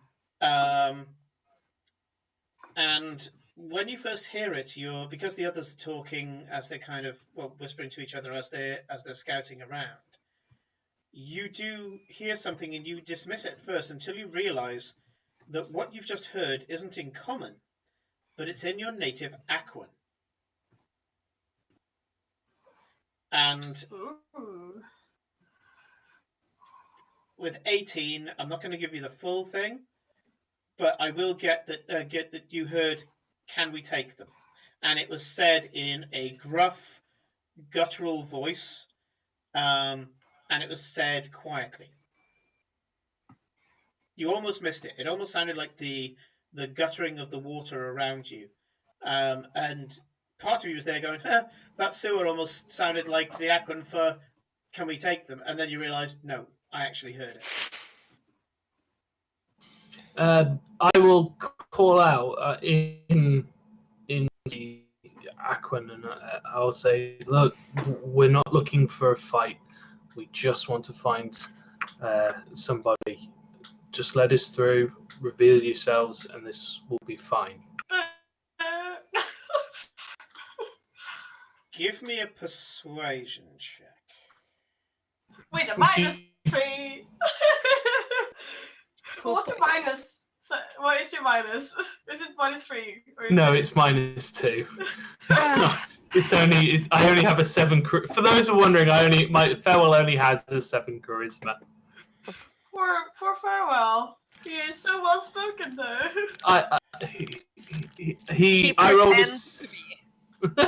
I rolled a 16, so that's 14. 14. Okay. There's a bit of a pregnant silence, and you guys, the rest of you, suddenly hear Farewell very, very clearly start to speak in what you would expect a merfolk language to sound like. It's oddly, when used above water, it's a guttural sound, and there's certain pauses in it because Aquan actually has air words and water words, and so he's using the air words to talk to them. Under the water, Aquan is mostly clicks and high-pitched whistles. And as there's Dolphin language. as this kind of coming out of Farewell, it's a little odd. It's like he's speaking in tongues. The only person who's really heard this language before is Cora, who knows what it is, but still, it's a little surprising that he's just suddenly cracked open this language and called out. Although you have enough intelligence to kind of figure out. Hang on. Yeah. Well, he's It's speaking. like, it's a hooligan, Aquan. So or Katoa, whichever one. he says that, and I'd say there's a bit of a pregnant pause, and you're all kind of listening out for any form of movement, but all the water's moving anyway. Apart from this dead leg, there's a lot of water moving around you, and it's rushing through small pipes that are in the sides. You can see there's a lot of pipes there on the map, and after what seems to be a pause for thought, you, Farewell, hear the Aquan air word for leave. Sorry, Cut out there. At just the right point. The word for The Aquan word for leave. Said with aggression.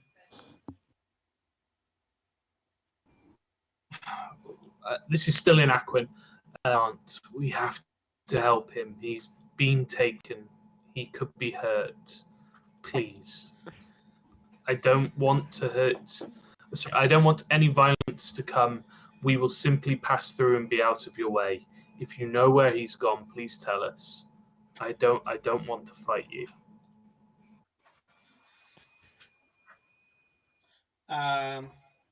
Okay. I am holding an Eldritch Blast ready because I don't know what Farewell's saying, but I can Yeah. see from his reaction that Sure. there's something going on. Okay. I've just rolled an intelligence check for the one that shouted leave. You can hear from somewhere in the chamber a longer sentence, and this time all of you guys hear these air words. Except you guys don't know what they mean. Only he knows what they mean. But you can hear the sounds clearly as a language, whereas the leave was kind of like thrown into the general susurrus around you. I love that word, susurrus. This now is a clear set of words that has been said out loud. And Farewell, you hear, "Boy is fine. Not your problem.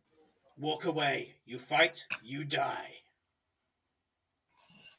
The boy is our problem. He's very important to somebody that we work for. If you let us see the boy and talk to him, maybe then we can move from there. But we can't leave, please. This does not have to go this way. We can save this, please. Persuasion check. Fucking hell. This is what you get for Cast guidance on yourself. That's a little metagaming considering that's not what's going through his head. yeah. Oh! No. Well, I rolled a 7, so that's a 5. Stab. Okay, in that case, you don't influence the Do next. you have an inspiration point? So if I look down and there's 4 arrows in my chest, I only have myself to blame. So you don't influence what they're about to say, so I'm going to carry on with what they would have said anyway. And you hear, and I'm going to see if I try to do this properly. I'm going to move Aiden up to just glory, because he'd kind of be much. You hear the words, and I'll amend this if you succeed on a roll I'm going to get you to do in a minute, but boy is with us. Leave. Not your problem. Boy is fine. Now I want you to do it. I guess it's a kind of culture check. Give me an intelligence check with proficiency. I'm glad I put points in intelligence. Ooh, that's good. With 20. Okay, so you hear them say this, and you immediately take on the literal meaning of what he says, and then you catch yourself remembering that your dialect of Aquan is Genasi Aquan, and this is clearly quite different, and you're kind of getting an idea of what you might be going up against now, and you go, hang on, no, not boy is with us, boy is one of us.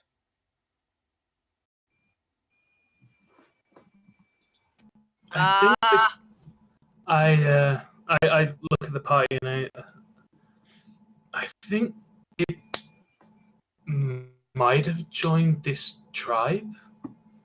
They keep saying that he's one of them, and that we should leave. Can you ask them if we can talk to him to actually make sure that he's kidnapped? If I have done that and told me to leave.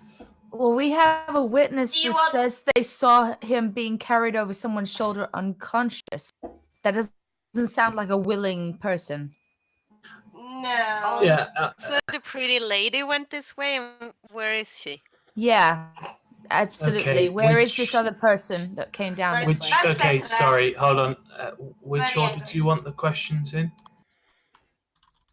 There's a slight. I mean, we both speak in effect order, but it's slightly different, and I'm not sure if I was coming across before incorrect or not. But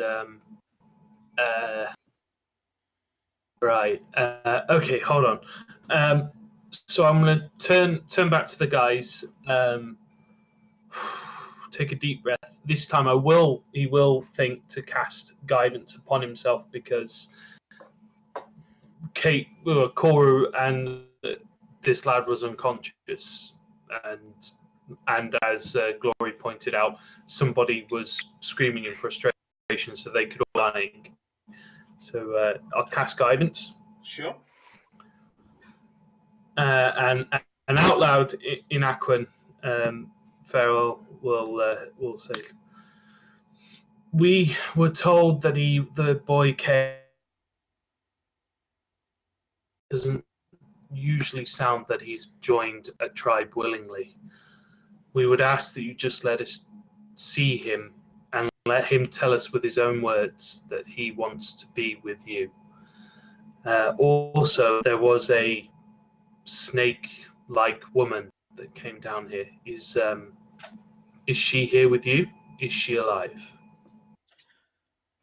Snake Girl come in. Snake Girl run past. We threw trident at her. We chased her down now. She die soon. She's not dead. She's running, but they're hunting her. Which way? Where are they, Farewell? Can I tell? And I just kind of point in the general direction I think the voice is coming from. Yeah, I mean, can we perceive where the voices are roughly coming from, or is it just echoing around? It's echoing around, and well, all of you, not just Farewell, you have a feeling that they, because this is their stomping ground, they are very accustomed to using the echoes of the halls as a way of masking where they actually are. Okay, they threatened to hurt her, says they won't hurt him. Okay, I think it's about time we get violent. No. One second, Glory. I know you very infatuated with Petra. Believe me, she's quite. That's her name. That's a pretty name. She can be quite angry. She is one of the toughest girls I know. She'll be fine. We need to focus on the boy right now. Yeah, I don't. And plus, they could outnumber us. Mhm. What about the boy? And I'll yell out again in Aquan. Boy is fine. You step forward further, you die. Cora, you're coming far enough forward to see that there is a light in the middle of the map. You can actually see it's actually part of the map, but it was actually convenient for me to use that particular map tile. Yep, someone's just pinged it, and I'll just let the others see it. So Yeah. this light down here. Yeah, Cora's like edging around because she's desperately trying to get a bead on where these guys are and be ready for if they jump out at us. Okay, don't forget So directly to I've your... been edging. Yeah, don't forget directly to your south there's another one of those walls. You can just about see it on the stream. And to the west of you, because it's always north to the top in Roll20. So to the west of you, there's a grill, so that you wouldn't be able to swim straight through that grill anyway. You'd have to loop around, almost like I wanted to use the entire map. And then you've got a short wall, and then a set of pipes. Now, the set of pipes is difficult terrain. You can vault over them and things like that. So they are passable, but with a check. There is that wall isn't passable though, because as I say, it's floor to ceiling. You've got quite a lot of obscured vision from where you are here. You can see that the small huts here, now that you're quite close, Cora, seems to be maybe some sort of way station. You can see that there's some storage here. This might be some sort of guard post or something. And you do notice that the broken detritus that's down to the southeast of you here, and there's a little bag next to it, which has been opened. They've looked at what the contents were, clearly not been interested, and threw it to the floor again. Is a set of broken cases, where instead of picking locks or anything like that, they've just smashed the cases on the floor to see what's inside.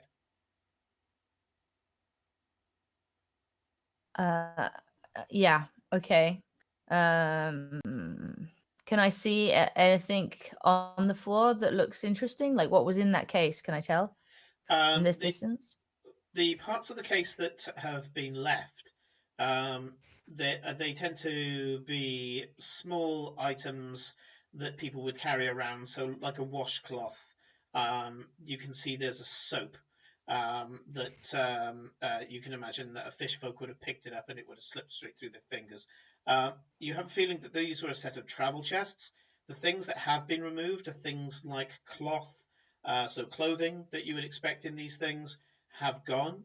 And I say there's a bag that's in front of them that clearly still has something in it, but they didn't seem to be interested in the slightest. And they've just dropped it back down on the floor. And yeah, that's pretty much it. So they may have just kind of pulled this off a ship, or maybe it fell off a ship, and they've brought it here and smashed it open to see if there's anything they can use inside. I've got an idea, but if this goes wrong, we're probably going to end up in a fight. If it goes right, we still might end up in a fight. So I'm pretty sure we're going to end up in a fight, Farewell. Yeah. Unless if we walk away, Green is going to tell us to come straight back down here and get the boy. That's the only reason we're down. So, and I'm going to use that. So, fingers crossed, yeah? And I'll refresh guidance if I need to. I'll go, well, in Aquan again. We are only the beginning. If we don't see the boy, then more will come. Ooh. Hundreds. More armed. Intimidation check. More armed. Will not do what I am doing and talking.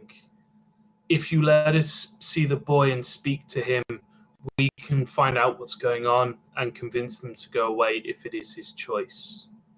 Intimidation Please. check with advantage, and yes, you have to have your guidance too. Fucking now. But All that's right. not -2. That was your last chance. Come on, boy. To talk Come on, your way out everybody. of this, by the way.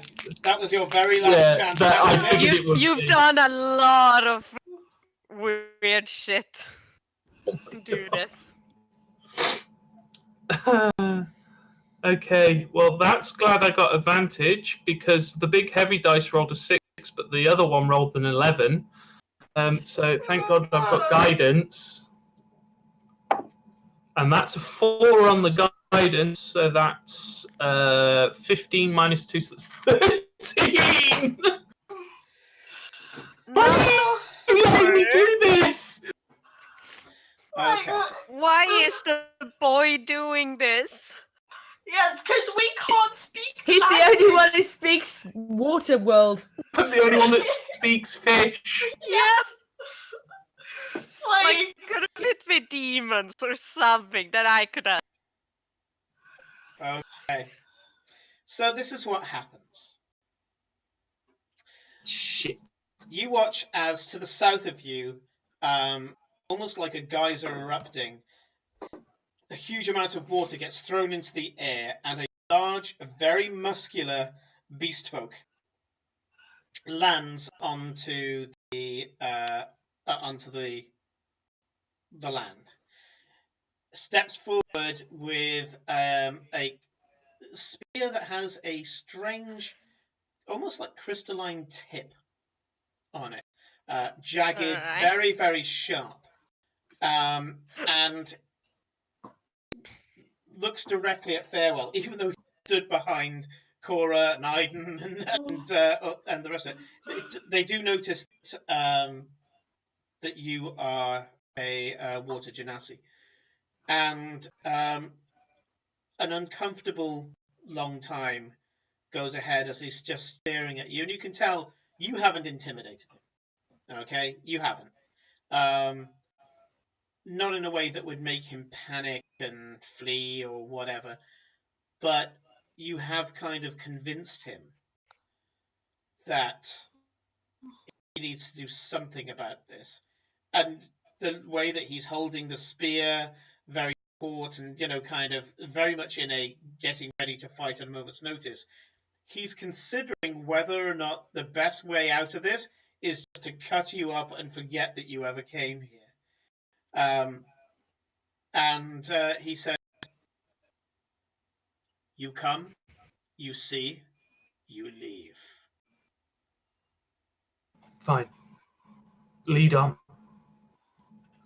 He's going to take us to see the boy. Right. For now, Okay. let's not react violently. They're already on edge. I think they'll interpret as an attack. So let's be as calm as we can be. Yeah. Bear in mind, you're tripping off a check of 13. This is the most marginal of marginal successes. You're on a kind of hair trigger here. Okay?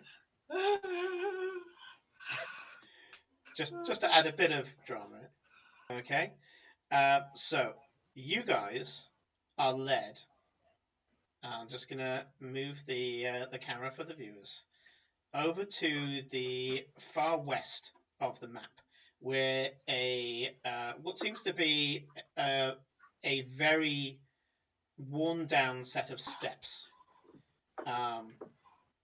covered in rubble, is there, and you can tell that these steps were probably used when this was first built. Okay.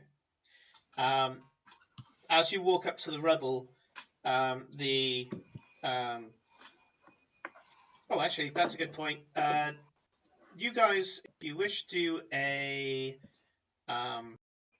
nature check, and Farewell gets advantage to see what species these guys are. Oh boy, oh boy, oh boy, oh boy, oh boy. Nature check. What are they? Ooh, 18. 15. Okay, 15 for me as well. sure. So anyone who got a 15 or above, you live on a coastal town. It makes sense that you guys will have heard the description, whether it be tales in the tavern, looking at the piranha style face on this one, normally they're quite thin and smaller. And some of you, well, any of you who have failed thinks that this is a Sahuagin. It's not. It's an incredibly large Kutoa. Okay? The piranha folk. Keck. Okay.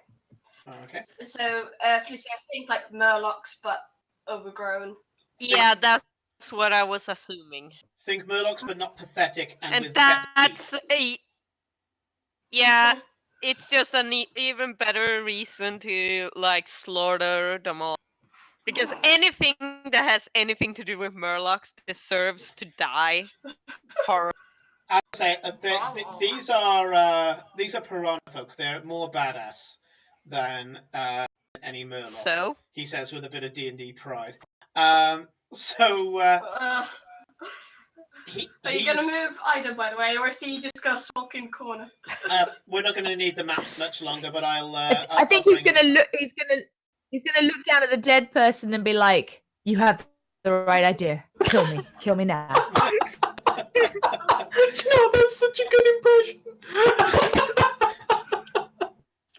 I love the impression, and I love the fact that it's only now that you kind of go, "Oh yeah, dead human." Put a pin in that. He waves his hand at the rubble, and his hand passes straight through. The rubble's an illusion.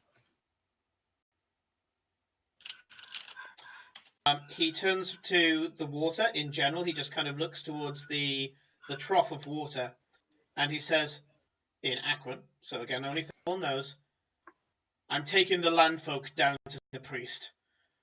We will see. Follow behind, at a distance. If they try anything, kill them. Avenge me if they kill me."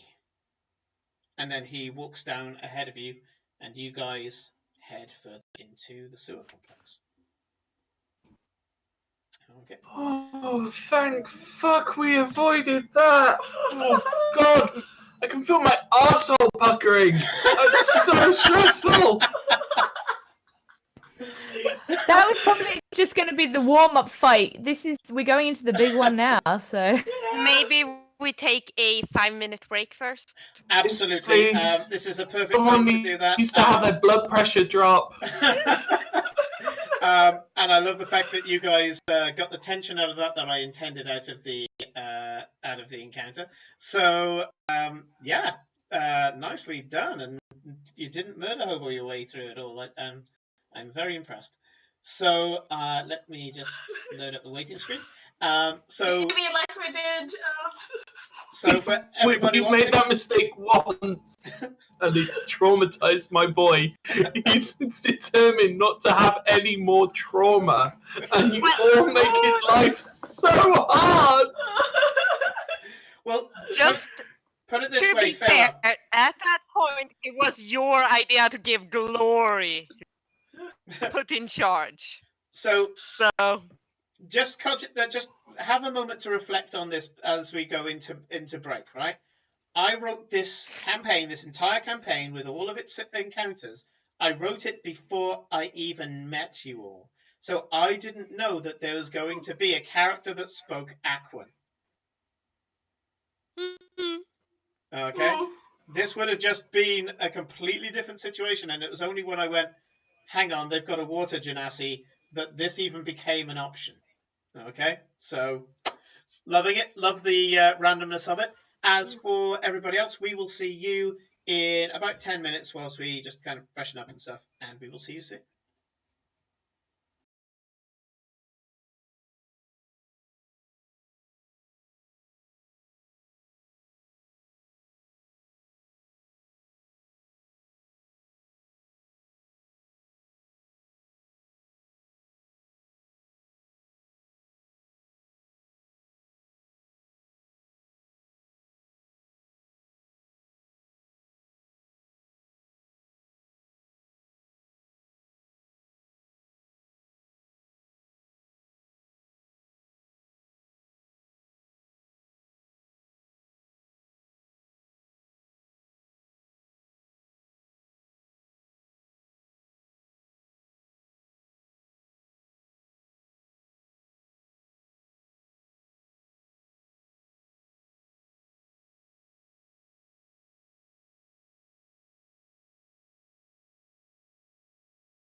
And we're back. Welcome back, everybody. So when we left off, the party managed to pull off a reasonable conversation with a member of the Katoa, convincing them that if they weren't allowed to see Jerome, then other people would come.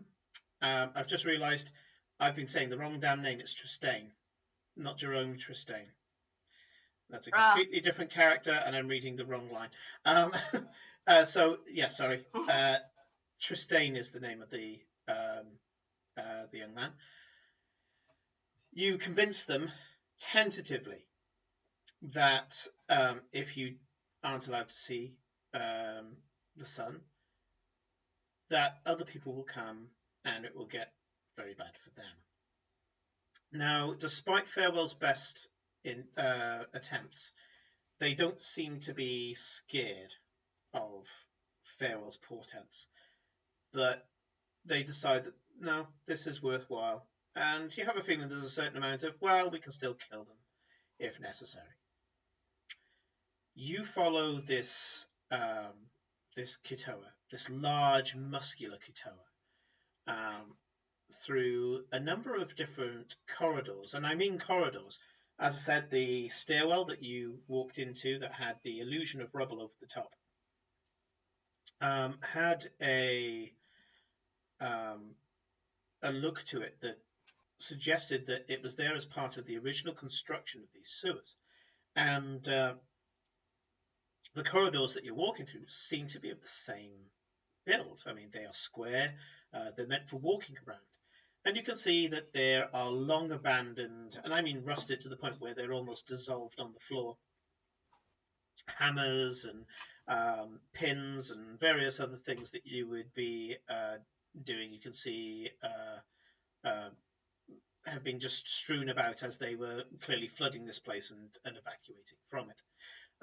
But you can see that there's some new items that have been placed in these corridors as well. The Katoa have taken crates and chests and various other things, and they've started storing them in these areas. Then, strangely, you start going up. You go up a number of flights of stairs, and you're walking for quite some time. I would like, at this point, anybody who believes that they would be able to track their direction to make a survival check. Yeah.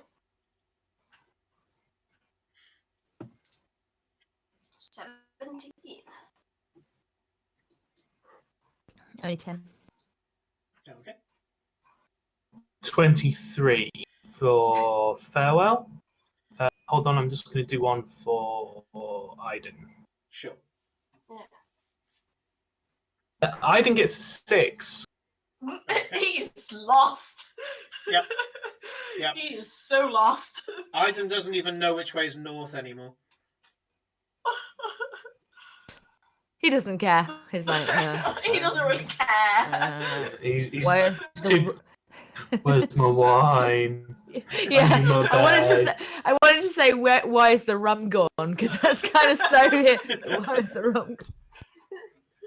Okay, so the DC I was looking for, because you're underground, you're in the dark, you've been turned around several times, was actually DC 20. So Farewell, congratulations, you actually have kept track of this. The only other thing I would have accepted was the Keen Mind feat if anybody had it. So, okay. You notice, Farewell, that based on direction of travel and distance of travel, that you have actually walked out of the city. You notice this in part by the fact that the corridors go so far, and then it's kind of there's a collapsed section of tunnel that's then being excavated, and then you go into, instead of tunnel with like slabs on the floor, bricks on the walls, you're going through a rough-hewn subterranean tunnel hewn out of rock. Okay. You again start going up slightly, and there's plant life on the walls. Not the luminescent fungi that you had before, but proper plant life. Plant life that doesn't seem to mind being underground.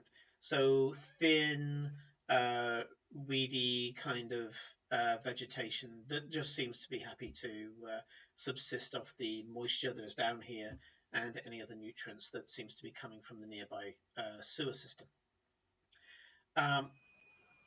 You get to a point where you have to climb up, I wouldn't even call it a ladder, but roughly hewn slots in the rock.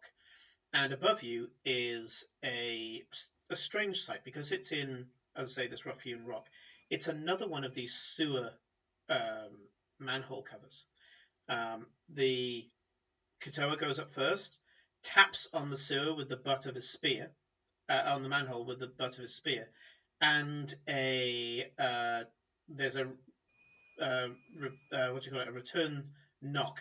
He backs off, and the manhole cover is taken up, and two spears go shunk shunk where the Katoa was. The Katoa then says in Aquan, I have to keep remembering it's not just some guttural sounds. In Aquan says, "We bring people, landfolk. They need to speak to the boy." And they say, "Priest will not like this. Come." And they back up. The Katoa goes up and gestures for you to come up one at a time to the surface. You seem to be in some sort of, maybe it's a sea cave, but you can't see the sea from here. There is the sound of whooshing nearby that suggests either some sort of underground river, or that if you go further into this cave network that you'll find an open sea cave. They have been known to have one or two in the cliffs near Ostergard. In front of you is some sort of subterranean excavated building. You're not sure what it could possibly be. You haven't seen enough of it at the moment to be able to make a decision. Once you've seen it all, I will get you to roll, if you wish, to decide on what this building was. Okay. So at this point, I'm going to switch you over on Roll20 and then reveal it to our viewers. Come on, Roll20. Behave for me. There we go. Right, so let's move you guys over first.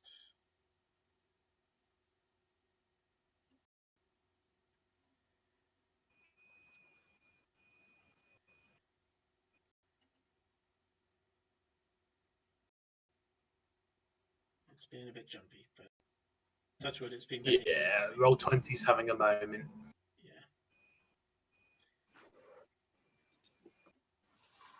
It's being something.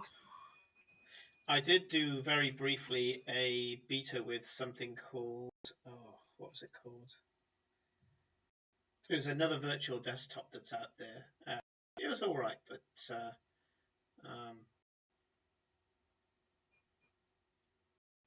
I'd like to see. Yeah, for all its faults. Okay, that should be loading up for you guys now.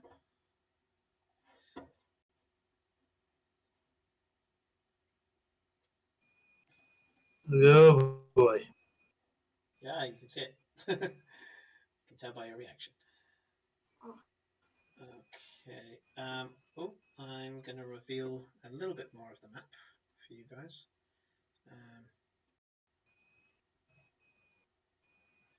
I apologize for the fact that one of the minis on here is not that impressive. There we go. I've just opened a bit more. There we go. So the Katoa that's next to you is the one that's led you up here, and the remaining three were already here. You can see that around a strange-looking portal that's set on the floor, but we'll get to more of that in a sec, is quite clearly Tristane, there you go. That's it for the viewers at home. It's quite clearly Tristane, and there's an older, thinner, short, squat Katoa, very typical Katoa. Okay, now this Katoa is ugly compared to the others. The others have got kind of, as I say, wide piranha-like mouths. This one is more, and it's the one who has the little paw symbol there. This one is more anglerfish. This is ugly. It's old. It's ugly. It's got a hunched back. It's got a staff that seems to have barnacles and various shells and things on it, but it is made out of petrified wood. And he's talking in a low voice with Tristane. Tristane seems to be carrying himself, from what you can hear, Farewell. You can't hear the words exactly, but you can hear the flow. And from the flow of the language alone, Tristane seems to know very good Aquan. Okay. So the guards come inside and they interrupt the Katoan priest and Tristane, and they say, "We have landfolk. They come for you, child." And Tristane turns to face you and says, "Oh, I apologize." Sorry, Simon, I didn't mean to cut across you. We're hearing you very choppy. I don't know if anybody else is, but all of us, you keep either going full robot or lots of your sentences is being cut. I don't know if your bit rate's playing up. No problem, I'll sort that for you now. It was probably most of the bandwidth struggling with Roll20. How about now?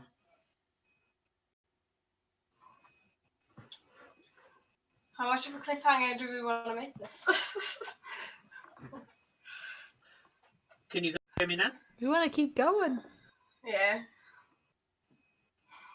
I mean, you've been a bit choppy for me the whole session, but so I don't know if it's changed recently for Nick. It's only recently become quite bad. Most of the time you've been fine and I've been able to keep up with you, but now it's gotten pretty bad. How about now? I can hear you normally. Okay, I'm gonna try to keep going. Tell me to stop if it's not working out. So Tristane turns around to you and says,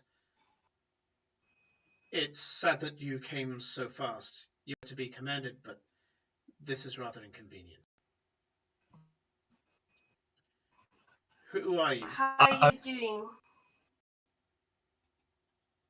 Go on, Eclipse. How are you doing, Tristane? Master Tristane? Your dad is very, very worried. I'm not usually a stickler on titles, but if we could call him His Grace or the Duke. I do not call him Dad myself. Sorry, I'm not usually snippy, but I think it's important here to recognize that you are talking to a position of authority here in the city. That's why I called you Master. I'm here on a diplomatic mission within the city. I appreciate there may have been some chaos within the city itself. Did you see the explosion? Oh, I've been told about what's happened up top. I'm afraid I was out for the count. But you see, I guess that you think you're rescuing me? Yes, considering we were reported that we saw you being carried off unconscious by fishmen. Okay, so yes, I was being carried away, but you understand that me being carried away was the rescue. Kawato here came topside with me, albeit under the pall of illusion, and he pointed to the muscular Katoa that's standing next to him. And it says, he took a wound for me. You can see there's a big burn mark in the side of Katoa. He said, he took a wound for me, but I was being attacked by forces unknown. I'm sorry, but I'm really hoping that you're going to comply with this. But I am the heir to this city. Just to make clear who is talking to you, I am the heir to this city, and I'm going to ask a request of you. You see, Renata would have followed you with her ability to scry and see, and she at the moment would be somewhat flustered, being that when you entered the natural rock, she would no longer be able to scry on you. There's a warding effect for this place, and right now she's probably trying to use your badges to boost the signal. I'd like a show of faith from you all. Please remove your badges and place them on the floors in front of you. Sure. Do you all do it? Yeah. Yeah. Thank you. May we ask what you're doing here? We were told to rescue you. We were sent down here. We were ordered down here. It would be nice to know what you're doing. I'm sure Renata did send you, and I'm sure that you're her best. I'm sorry, but I've not had the pleasure of meeting you all yet. But please come in, and don't put the map out. We'll keep it there just to show the surroundings. And you guys step inside. He says, so this is Quato, and he points to the large, now fire-scarred next to him, and he says, this man is my friend. This is his elder, Kato, and points to the short, ugly priest, and he says, these people worship the gods of the sea, the deep ones, and they live. Melora? There is some obeisance to Melora. Melora to them is one of many gods, and not the god. For them, they worship the deep one, the Kraken. And what is said may never die. He says they live here around the city and throughout the city. I found them by chance. You see, my father always hated the water. He prefers to be on land. He's never really understood the sea. So when I wanted to start messing about with boats, I mean, I lived in a coastal city after all, he almost forbade me to do it, which of course me, in my young, tempestuous attitude, meant that I had to do it all the more. I went out on just a small skiff to see if my training in the naval arts was worth anything. And I enjoyed it. For 3 days, I would steal myself away, get onto my skiff, and I was really starting to get a feel for it until the wind started to become very unpredictable. I got pulled out to sea. No matter what I tried to do, I tried to tack back into land, but it was beyond my level of expertise. I got pulled out further and further and into a storm. I got thrown from the boat. And I don't know why he did it. I've asked him many times, and he still hasn't revealed to me why he took pity on me. But Quato took hold of me and swam me back to shore. I thanked him, and he was able to use a certain amount of sign language to professed that I was welcome and am I okay. So I started leaving items on the shore, hoping that he would see me whenever I came down. And these items, whether they be of food or clothing, started a dialogue between us. And eventually, I was introduced to the priest, and I was taught their language. Some of my advantages, being that was 7 years ago now, with intelligence gathering and also naval security, has been for the fact that I have Quato and his people who help me on a tit-for-tat basis.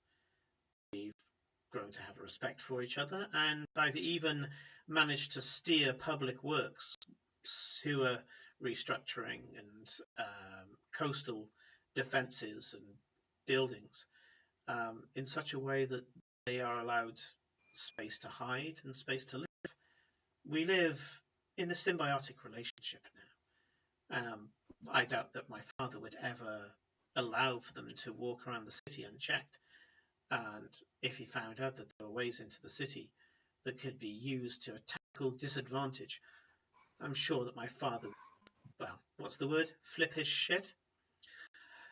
But he doesn't know. He doesn't need to know. These people are a peaceful people. They are ready to kill to save those that they love. As would we all. You've seen the city above.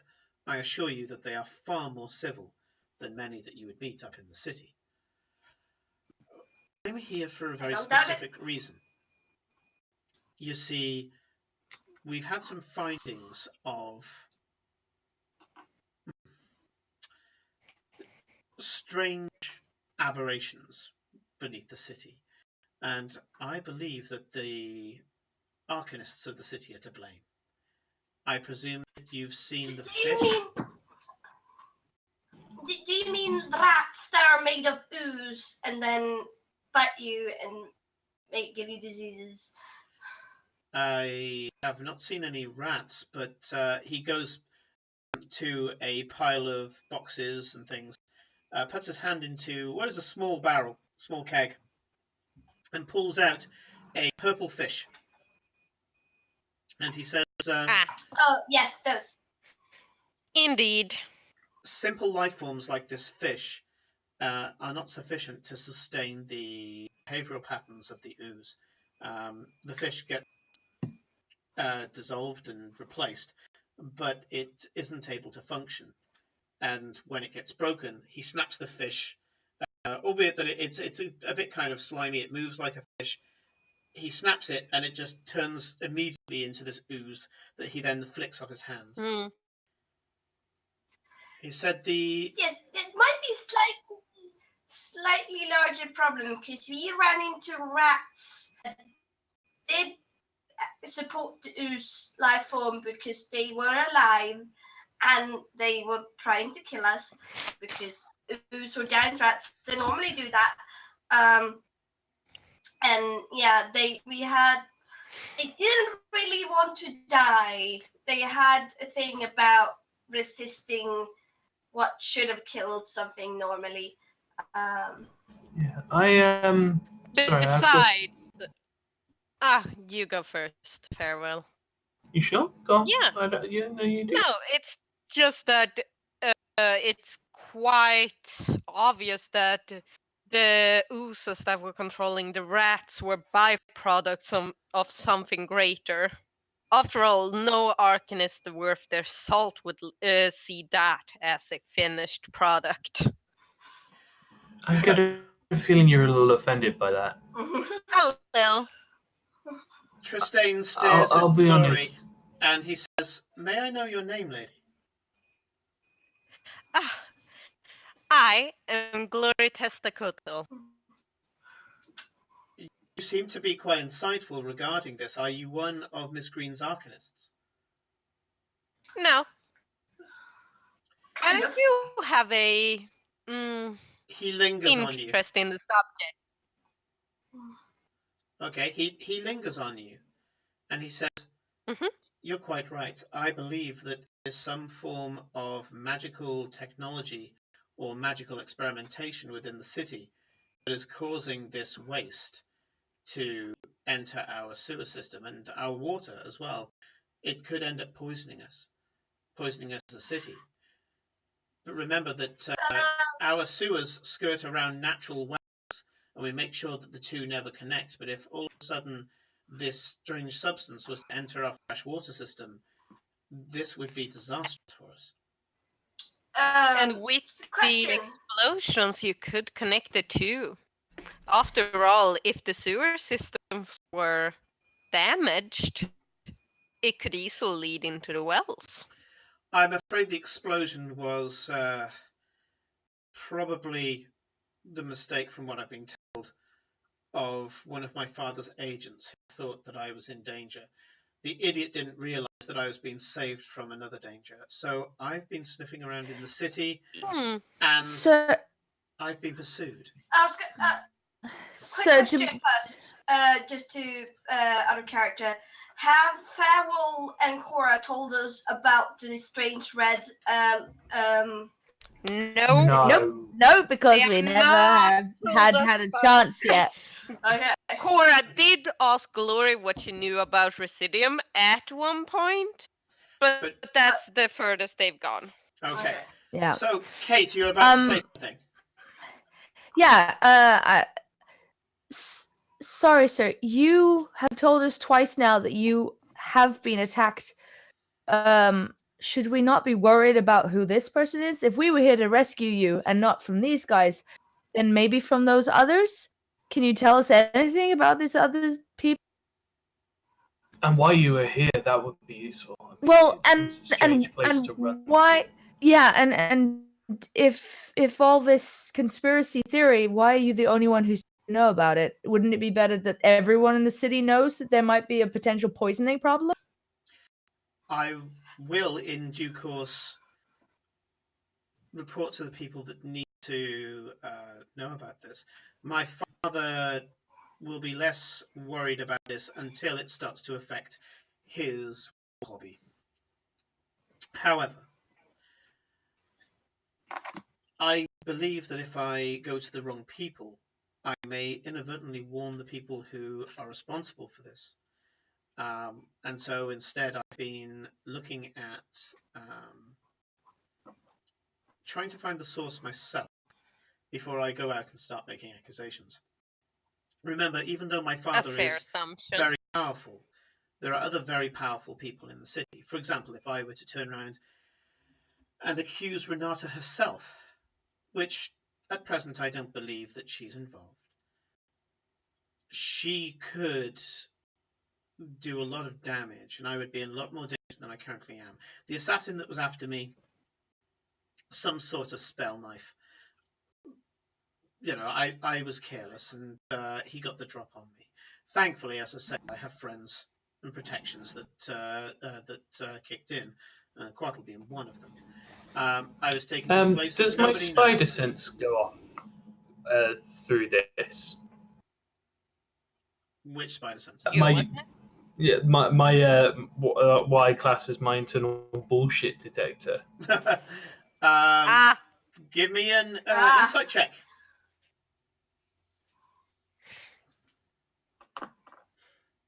Okay, that's not bad. That's not bad. That's not bad. That's God maths 19. That's Okay. not bad. Okay. As far as you're aware, he is telling you the truth. He seems quite relaxed at the moment, even though he has a quite intense stare. He carries on to say, I'm going to have to recruit you, I'm afraid, in this investigation, and I'm going to have to ask you not to report this to Renata Green. You will, in due course, be able to tell her, but I must once again point out who I am. I am the heir of the city.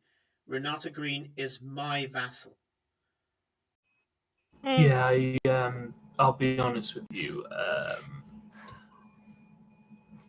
I think from how Renata acted when you disappeared that your relationship is a little different than Vassal and Asta. I'm not saying Farewell. anything untoward. Farewell. Glory sets a hand on his shoulder. It's the game. Just go with it, okay?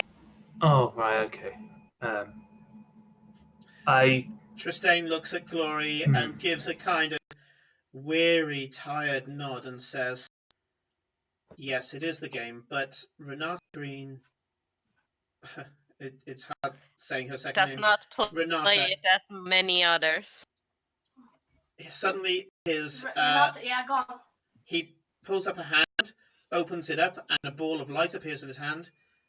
She was my mentor, and I became quite attached to her, and her to me. I think she still sees herself almost in a, I don't know, loving aunt or parental figure. However, as Glory has said quite succinctly, it is the game. And even though she may have some feelings of protection towards me, she will play it as much as anybody in the city does. I have a feeling that what her interests are is to return me safe and sound, both for her own emotional reasons and also for the favour that it will carry with my father. But Indeed. I can't be sure, and I want to tell her in due course, but at the moment I want deniability from all of you. Will you help me? sorry, What do you- completely cut out there. Will you Sorry, help me? Kate. No, sorry, I didn't hear it either. He says, will you help me? What It did is he a want? delicate What did he matter. want deniability from? Like, we didn't catch that at all. He basically wants you to have deniability that if you don't tell Renata anything, she's not going to be quizzing you or guiding you. He wants it so that you aren't being led, other than by him in the investigation. Yeah, he doesn't want other people, kind of altering facts and things or tempting you into those areas. That's all very well, sir. But yes, that's as Cora said. That's fine. With the investigation of these oozes, we don't need to. Well, Renata's already seen what we've been killing with the oozes and stuff. If that's what you're talking about. She will not look into us being curious about it, in other words. Well, my thing is that we were sent down here to rescue you, and even if you don't need rescuing, she's going to be suspicious if you don't come back with us. Can we just pretend to rescue you and then you carry on doing your thing and then everyone's happy? Or do you have another plan? What is your name, my friend? Me? Cora? Yes, Cora. A nice name. You've got the savvy of it. You are about to rescue the son of the Duke. Congratulations. You're going to be heroes. And because you are my saviors, that you rescued me from these horrible abominations. Sorry. And Coatl kind of just shrugs as if to go, yeah, whatever. He says, you're going to return victorious back to the surface. And I'm going to show you great favour, as is my father, although I think my father's away at the moment. I will bestow upon you gifts, and I will name you publicly my friends for the service that you have done to me. And as my friends, I will ask you to certain social events. Closed social events. Of course. Glory's gonna love that. Well, dress appropriately because these social events will have good access to the sewer system. I believe I know from checking various parts of the sewers, I believe I know where the source of this strange substance is. We have very little time, 10 minutes to be exact, but I think you probably have questions. I'll tell you a little bit first. the nature of the substance. The substance is a strange oily substance. It doesn't start off as an ooze. Once the substance hits the skin, it then transforms into the ooze-like structure that you've seen. It starts to eat away at the being, and it creates more ooze the more it eats. So after a while, it subsumes the body completely. But the ooze remembers. It remembers the structure that it eats, and then mimics it completely. And it grows a kind of dry husk on the outside that mimics the body, the thing that it devoured. But the inside is still a strange ooze-like structure, which you've seen, and he kind of points to some of the splattered fish on the floor. Once it takes on that being's properties, it has a certain level of intelligence that seems to be equal to the being that dissolves. In the case of your rats, I'm sure they were very feral, like a rat would be. There can be changes. Sometimes they can be larger in size, they can be smaller, there can be extra appendages and features that can be added to it. We found a few creatures that had been hit by the substance, and they ended up with sharper teeth, or the ability to spit acid, or to twist and turn and grapple. One of the ones that we fought was actually, unfortunately, one of the Katoa was infected by the substance, and it was able to fire out, what did we call them? They're kind of tentacles, but they kind of just shoot out of the body, and it would grapple and drag someone towards it, and then it would start to secrete more of the substance on them. Very dangerous creature, but we managed to take it down, thankfully. Mostly down to the magics that these Katoa have. They are very powerful magic users, more so than I can tell from most Katoa. They seem to be a very intelligent tribe. We've been asking the Kraken itself, and he gestures down to the portal, which you've almost in this conversation forgot about. And you can see there's an inky black disc in front of him. And as you look at it, it's like that strange substance, I'm trying to remember what it's called, where it absorbs all light. And as you look at it, it's Vanta Black? Yep, that's the stuff. Well done. And as you look at it, it's like this disc goes on forever and ever and ever, like it's a bottomless pit.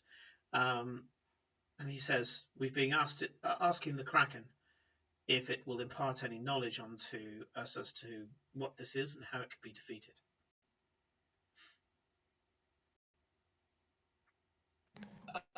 Fascinating. Yeah, that's one way of putting it.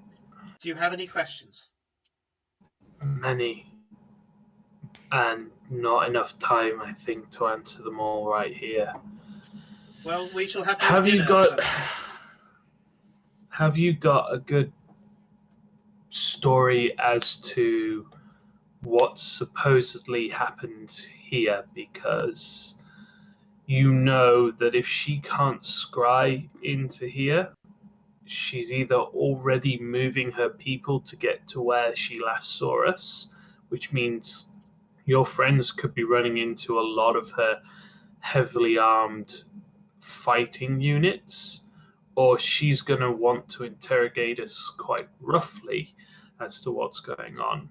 I think, if anything, maybe you would be best to sort of explain it, and you come up with a story and we'll back you. Indeed. So as far as you're concerned, you chased down some Katoa, you killed them, and I was retrieved. I don't. They might want to see bodies. Yeah, and no, we didn't. We don't kill innocent people. That's not who we are. Well, it's not who we are now. Tristane shares a glance with the priest and says, very well then. You found me caged. You threw around, I presume some of you know magic?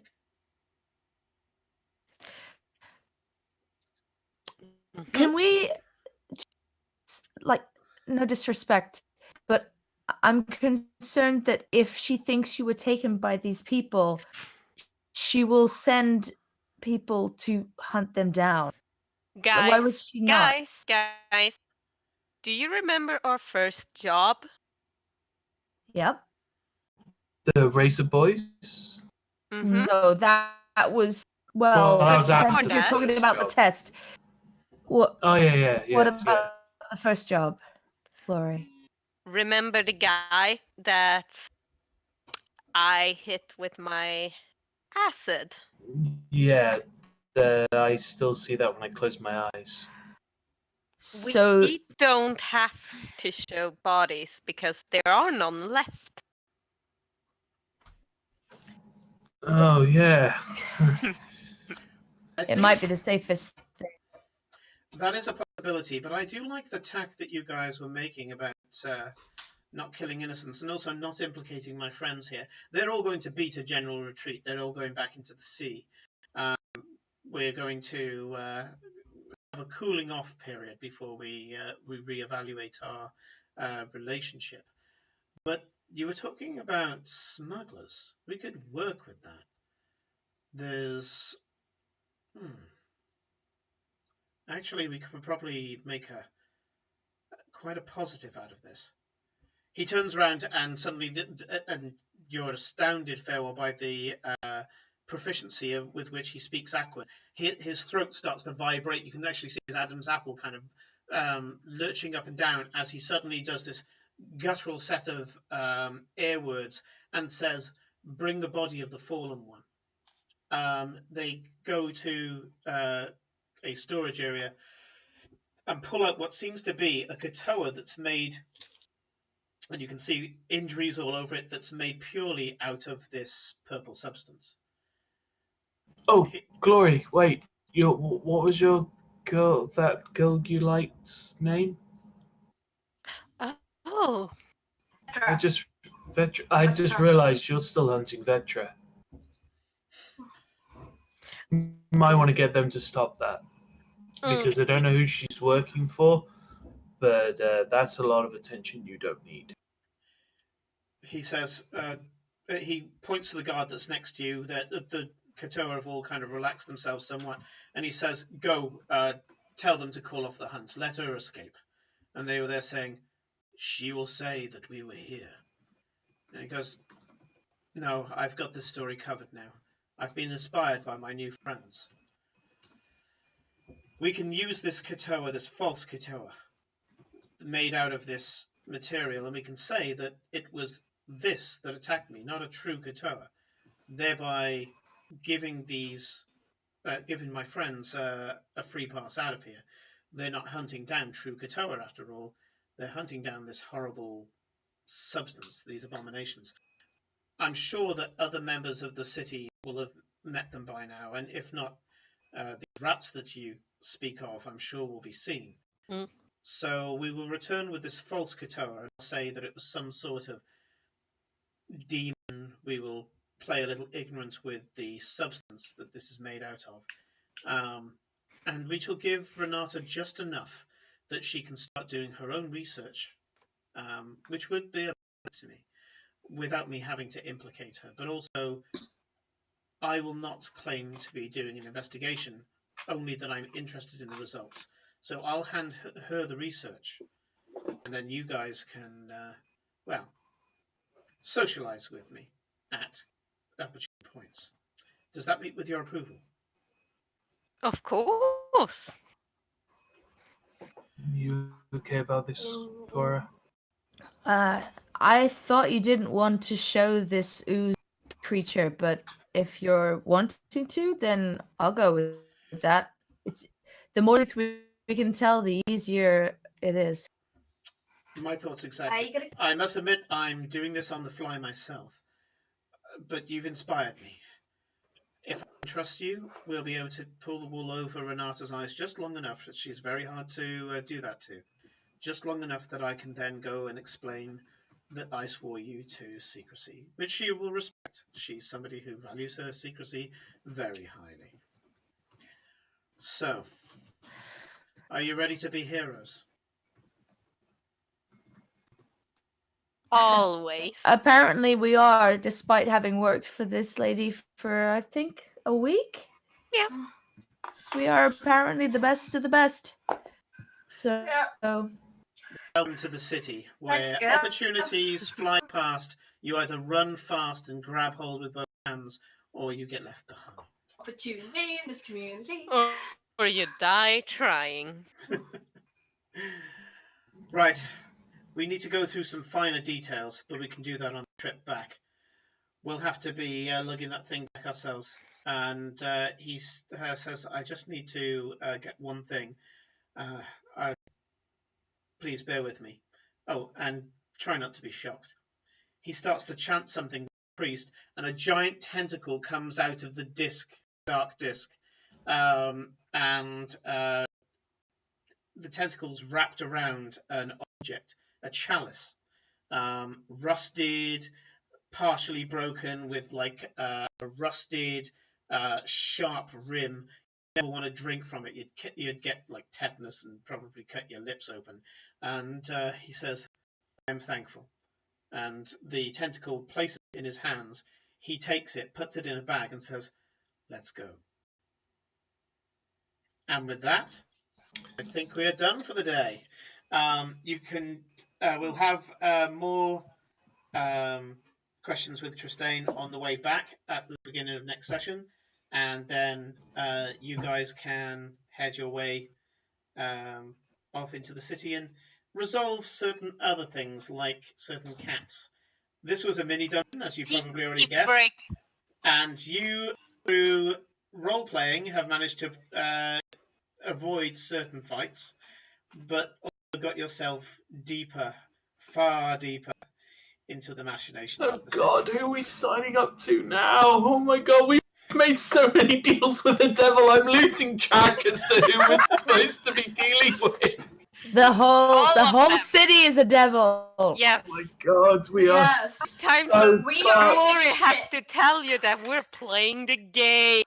My poor boy doesn't know any. He is the proverbial fish out of water. My God. Oh my God, what have we done? All Oh, I God. was imagining was Aiden, when he said when when Tristane was talking about more parties, Aiden just rolling his eyes and putting his head in his hands. Yes. He was probably banging his by that. Yeah, he probably somehow pulled out a wine flask and was just drinking that the entire time. I'm seriously, like, if he doesn't have one in his stock, he needs himself a flagon of something that he can just pull out whenever he needs to drink.